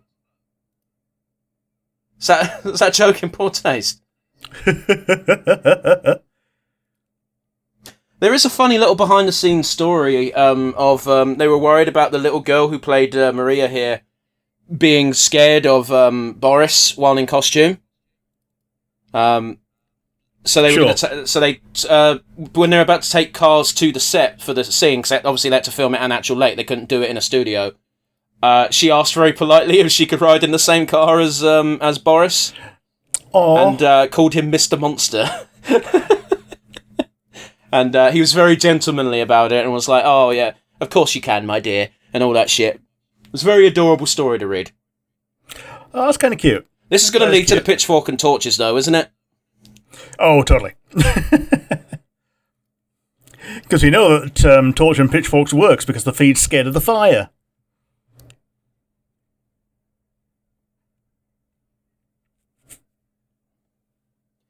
There's nothing that can rile up a town more than a murdered child.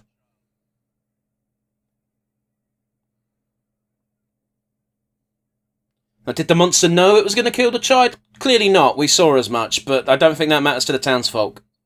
Hmm.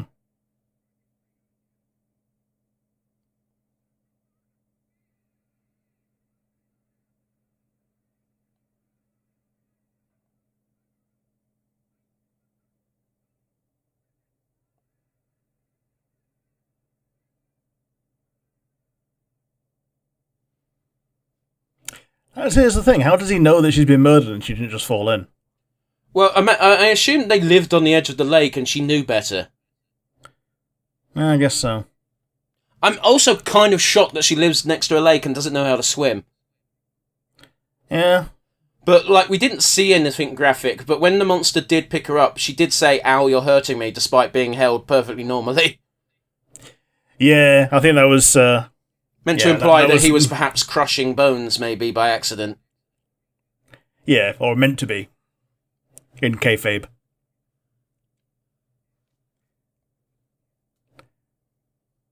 Does he have some mild heterochromia going on? I don't fucking know. He looks like he's got a dark eye and a light eye.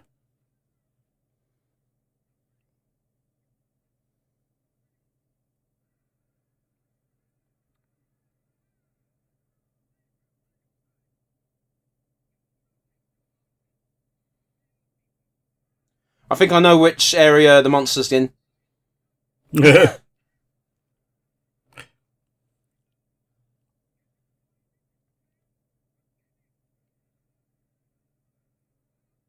That is very surprisingly reasonable.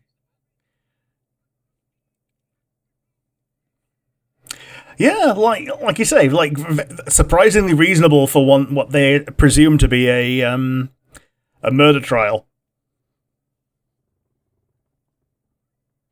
Well, to be fair, they don't know the monster did it. They're just kind of guessing. Yeah, they're kind of guessing, and they know that there's a monster. Yeah.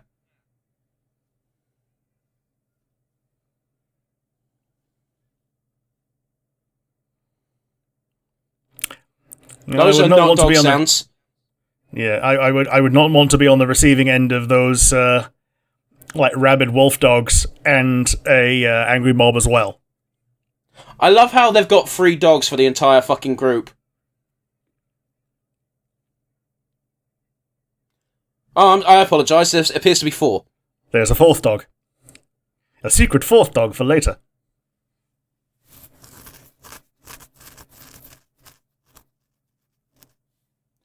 I love how out of all of them, Frankenstein was the only one not jeering. He just had a solemn look of this has to be done on his face. Yeah. Because he's already resigned himself to it, really, hasn't he? Well, in his mind, the monster should have already been dead by now. Twice. Yeah. Yeah. Like, he injected it with some poison and left it to a trusted dissector.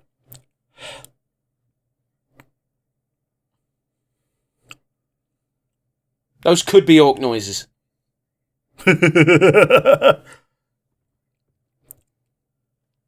Not a flappy orc, a land orc. The fuck is a flappy orc?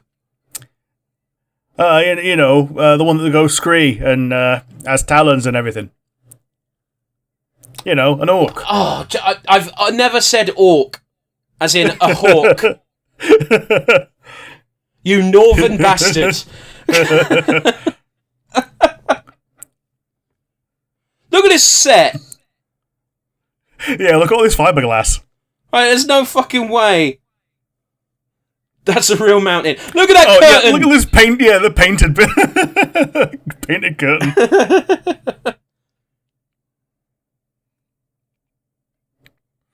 And these fiberglass boulders. Little pebbles getting kicked.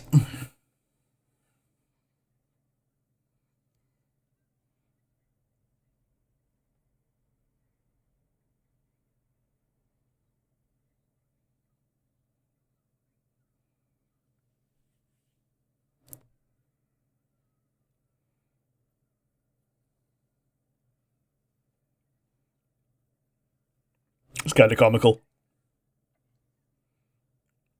Like, they had 4 dogs for 3 groups. 2 of them are with this group.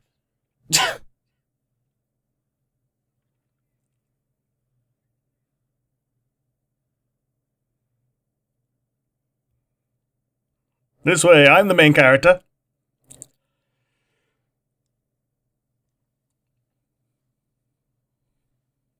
Rick, I'm still seething about the Flappy Hawk comments.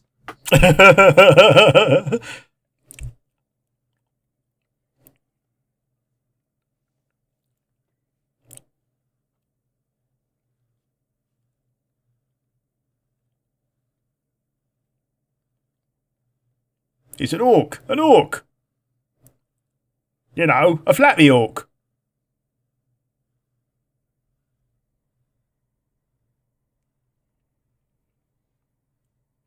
It's implied that someone took a swing at him.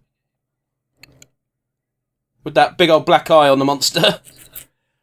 Yeah. He might have achieved it during his altercation with the Doctor. No, because we didn't see it when he was talking to Maria. Sure, okay.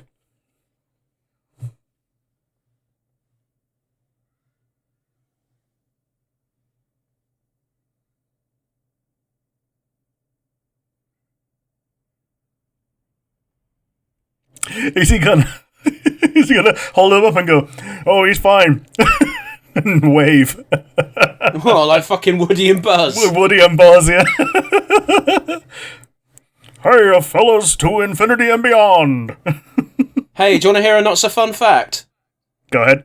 As a punishment for getting too popular, because he was getting too much attention, the actor playing Frankenstein, the director had was really fucking annoyed with him, so he made him carry the other actor up this fucking mountain time and time again, so much so that he ended up having permanent back problems.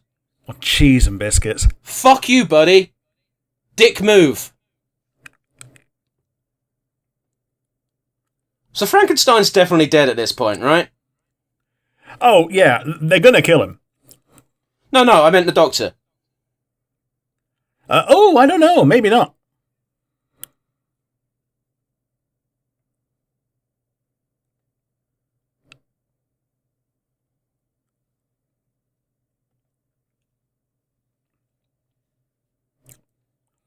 He's been hit once. Yeah, I know, but by the monster. Oh, well, he just moved on his own, so I guess he's still breathing.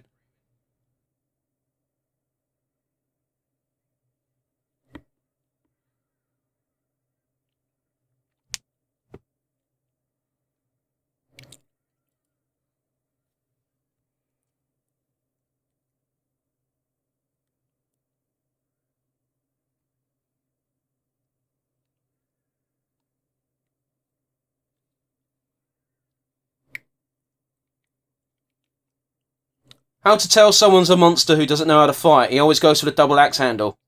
Yeah. Or as I call it, the Shatner punch. Yeah, the double axe handle. Do you want to take a punt as to why it's called the double axe handle? Because that's how you all hold an axe with two hands. Well done. Yeah. So it's a wrestling move and it's dumb. Although, weirdly, if you have no fighting experience, it'll probably serve you better than a punch in a fucking fist fight. Yeah, because you got two fists worth of weight swinging at a person. Also, because you're swinging it like a club, so therefore you're not likely to break all your bones. Well, that's got to be death.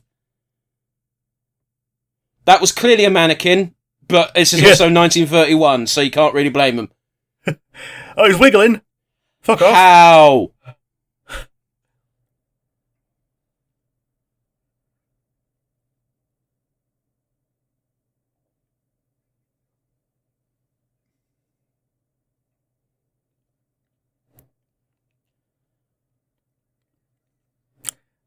Oh yeah, this is back when they always used to have hats when they left the house. Oh, so they're just going to burn him alive? I mean, it's only the monster in there now. I suppose it solves their problem, doesn't it? Not very nice, though. Yeah, it does. Yeah. And that's our happy ending, apparently. Which is weird, because this film gets sequels.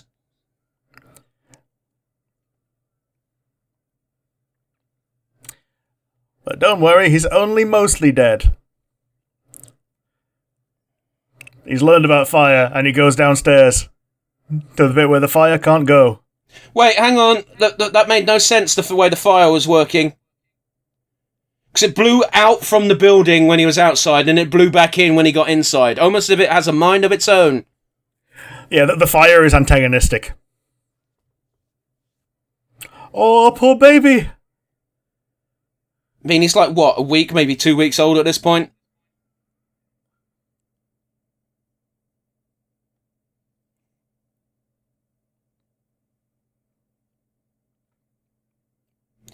How come they use most of their torches to light the thing on fire, and yet they're still holding them? Fire reproduces. No. Oh, that was a happy ending, wasn't it, Rick? Cool. Thanks, Universal.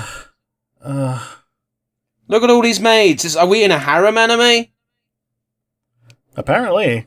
If we were, one of them has to be a bloke in disguise. I'm guessing the skinny one. Yeah. The twink.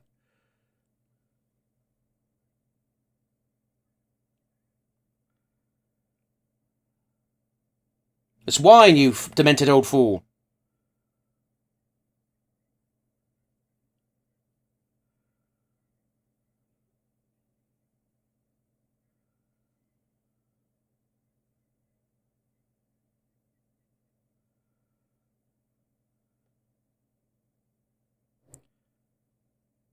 I'm gonna close the door so you don't watch me drinking it. No.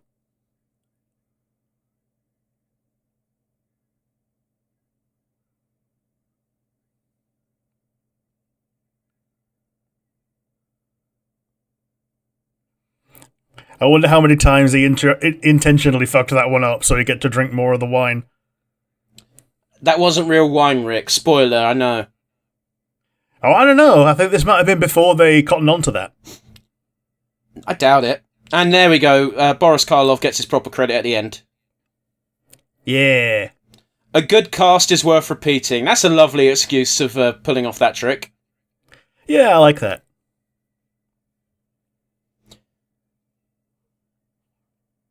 Hey, Dwight Fry, despite the fact you're probably not alive anymore, good job for being a piece of shit. Yeah, I don't think anyone from here is going to be still kicking about. Very unlikely. 1931, they'd be pushing 100... Well, no, they'd be over 100, because they would have had to have been at least 18 in this movie. Yeah, like even little... Maria. The little girl, little Maria, she passed away in 1999. Jesus Christ. Yeah, well then. I'm really surprised you're struggling to remember the name Maria, considering Shadow. Yeah, and he was even on there. He was like up there. Maria! Anyway, Rick, that was the original Frankenstein movie. What did you think? It was a lot more forward-thinking in what they were like building in terms of building blocks for the future than they maybe expected to be. I thought it was cool. Yeah, some bits of it were predictable because we know the story, but that's not a failing on the movie. It's a trap that I think a lot of modern media falls into, in that a lot of modern media seems to think that predictability equals bad. Yeah. It's part of the reason I really like the Megan movies is that once you know where things are going to go, as soon as things start to take a turn, you know exactly how the rest of it's going to go. You're just there along for the ride to see the little minutiae of exactly who the monster kills, rather than how or when or what order. I don't like you using Megan as an example because it's a slasher. It's not exactly. Yeah. It's never going to be a nuanced storyline. Not to a degree. Fuck off. A slasher film, by its definition, is you're watching it to see the gory kills for the most part. I know that's not why you see it, but that doesn't mean that's the general audience's point of view. Sure. My point being is you can have nuanced writing with it still being predictable. Yeah, I get you. Do you have any more things to add? Fuck. Oh, I'm dying. That's staying in. But yeah, it was a great fucking movie. It's leaps and bounds above Nosferatu. I don't know how fair that is to say, because again, we've had 10 years of both advancement and Universal goddamn Studios backing it, so... Yeah, and like, as you say, the big difference between the two is the fact that we've now got a dedicated audio track that you're able to, have voice in the film, which is something that they didn't have in the silent movies. I don't know how much voice would have served us with Nosferatu, what of it being in German originally. True. But I do get your point. I think casting was perfect. However, the problem with that is the reason why Frankenstein looks like Frankenstein and why the monster looks how I picture the monster is they were those characters for a long time. Yeah, absolutely. You have an actor who specializes in the one character that they play, and it becomes their golden ticket, to be honest. Well, again, I need to specify for the sake of the audience, in case they're not following along. Every time I say Frankenstein, I mean the Doctor. Okay. That's why when I said and the monster, I was talking about both Frankenstein as in Henry Frankenstein Frankenstein and the monster. The monster's great. I don't think I need to say that because it's very clear that it's done perfectly. But the guy playing the mad scientist looked like the mad scientist. He looks like how you picture that character to be. He acted like that character you wanted it to be. Yeah, like he was the building block for the mad scientist trope. Like, mad scientists are because of him. Well, Mary Shelley, but I get you. Well, okay, but the depictions thereof because of the way that he was depicted in this. It's the crowning glory, and it's a shame it got censored for a huge amount of the audience back in the OG days, which we never would have lived for. With the line of, like, now I know what it is to become a god. He says it, he's screaming it to the heavens while looking in the throes of ecstasy.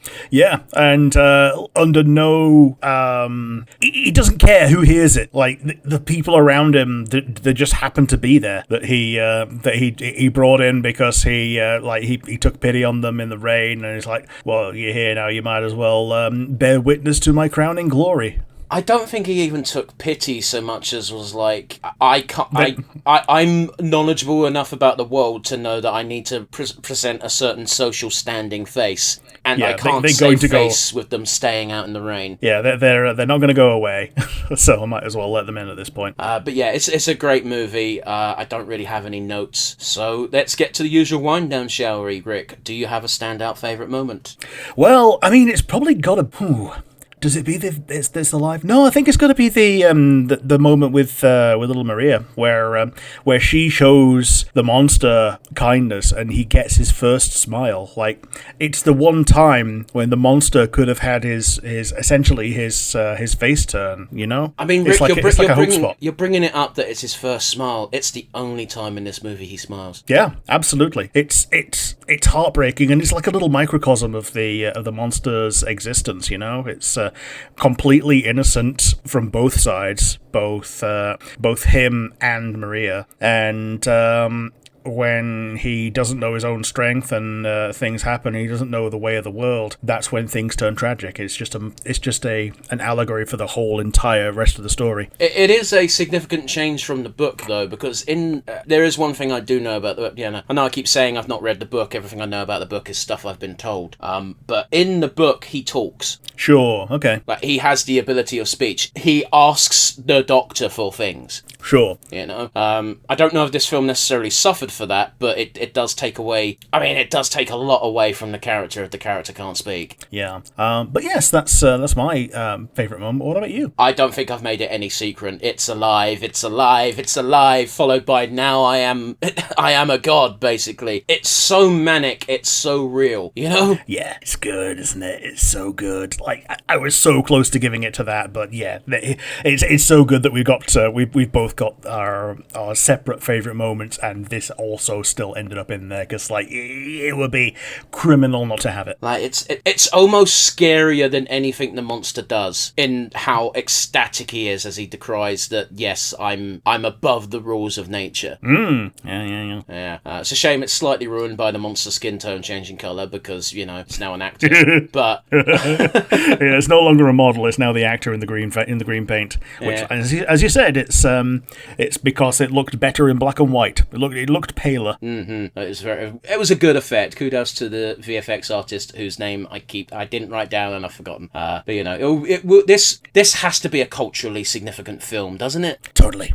And I don't think I've ever said that on the podcast. Yeah, it's one of the building blocks of the industry in general. From helping to save Universal Studio and kickstarting a genre of film, then I guess you really have to admit it. Yeah. And it was easy to watch. It was. Like, it wasn't a chore. Like, I'm not trying to throw shade on any of other things that we watched in the past, but it really benefits from the advances made in the technology and what people in the industry have learned from the past, basically. But yes, we can't only talk about the good, can we, Rick? We also have to dabble in the bad. Do you have a obvious weakest link? Oh, it was between the actor and the portrayal of Victor Frankenstein, the Baron. You're getting it wrong. Victor is the friend of the missus. There are two Victors. Fuck off! Is he also called Victor? He's also called Victor. Why?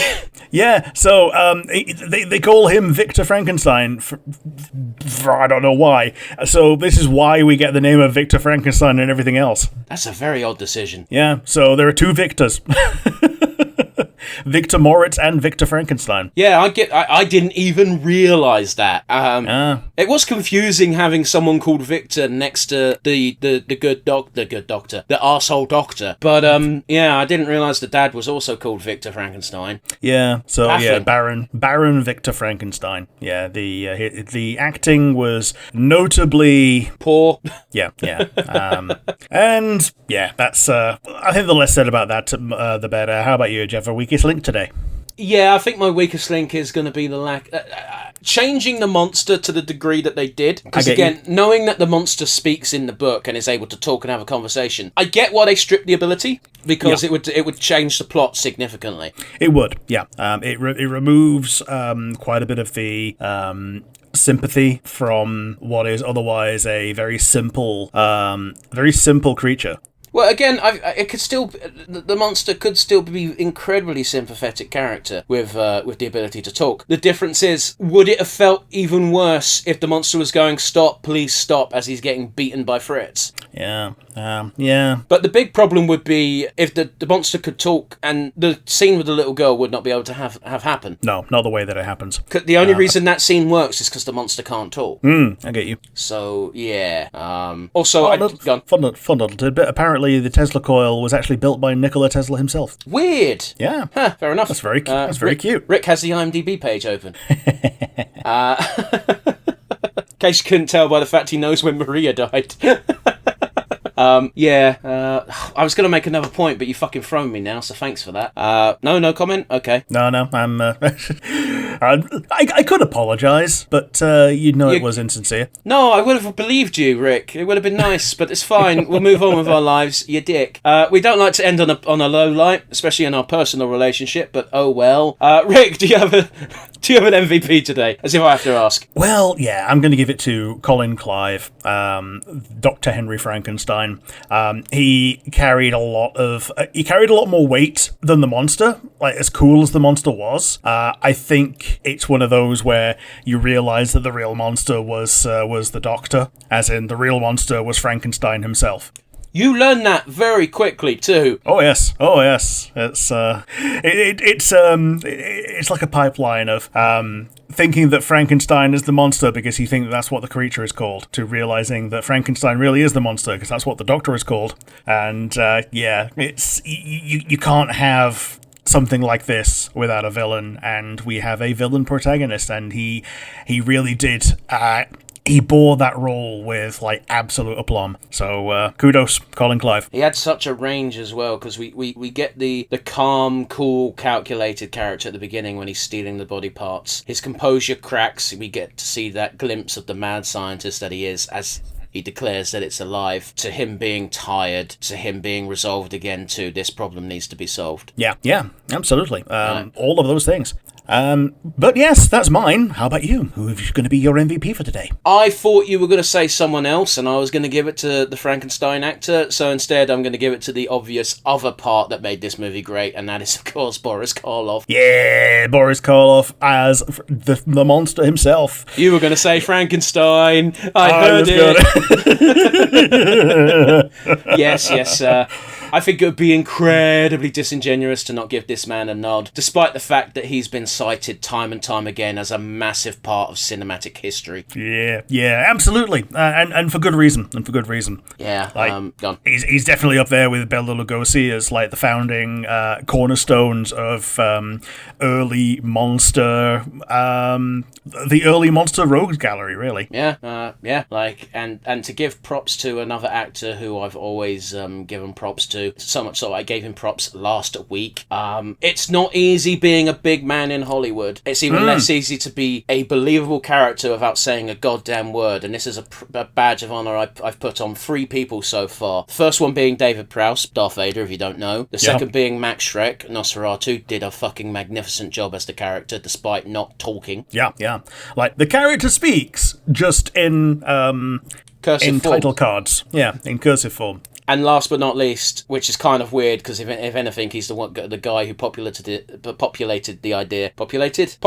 That's the word I'm looking for. Boris Karloff. I believed that this was not a man I was watching. Oh, yeah. It very definitely felt like the thing that he was portraying. The monster, the creature, however you want to describe Frankenstein's monster, Boris Karloff was it. Yeah, absolutely. And on that note, we're going to say goodbye to everybody. That was us watching Frankenstein from 1931. We have got 2 more blockbuster horror origin movies, for lack of a better word, coming for you for the rest of October.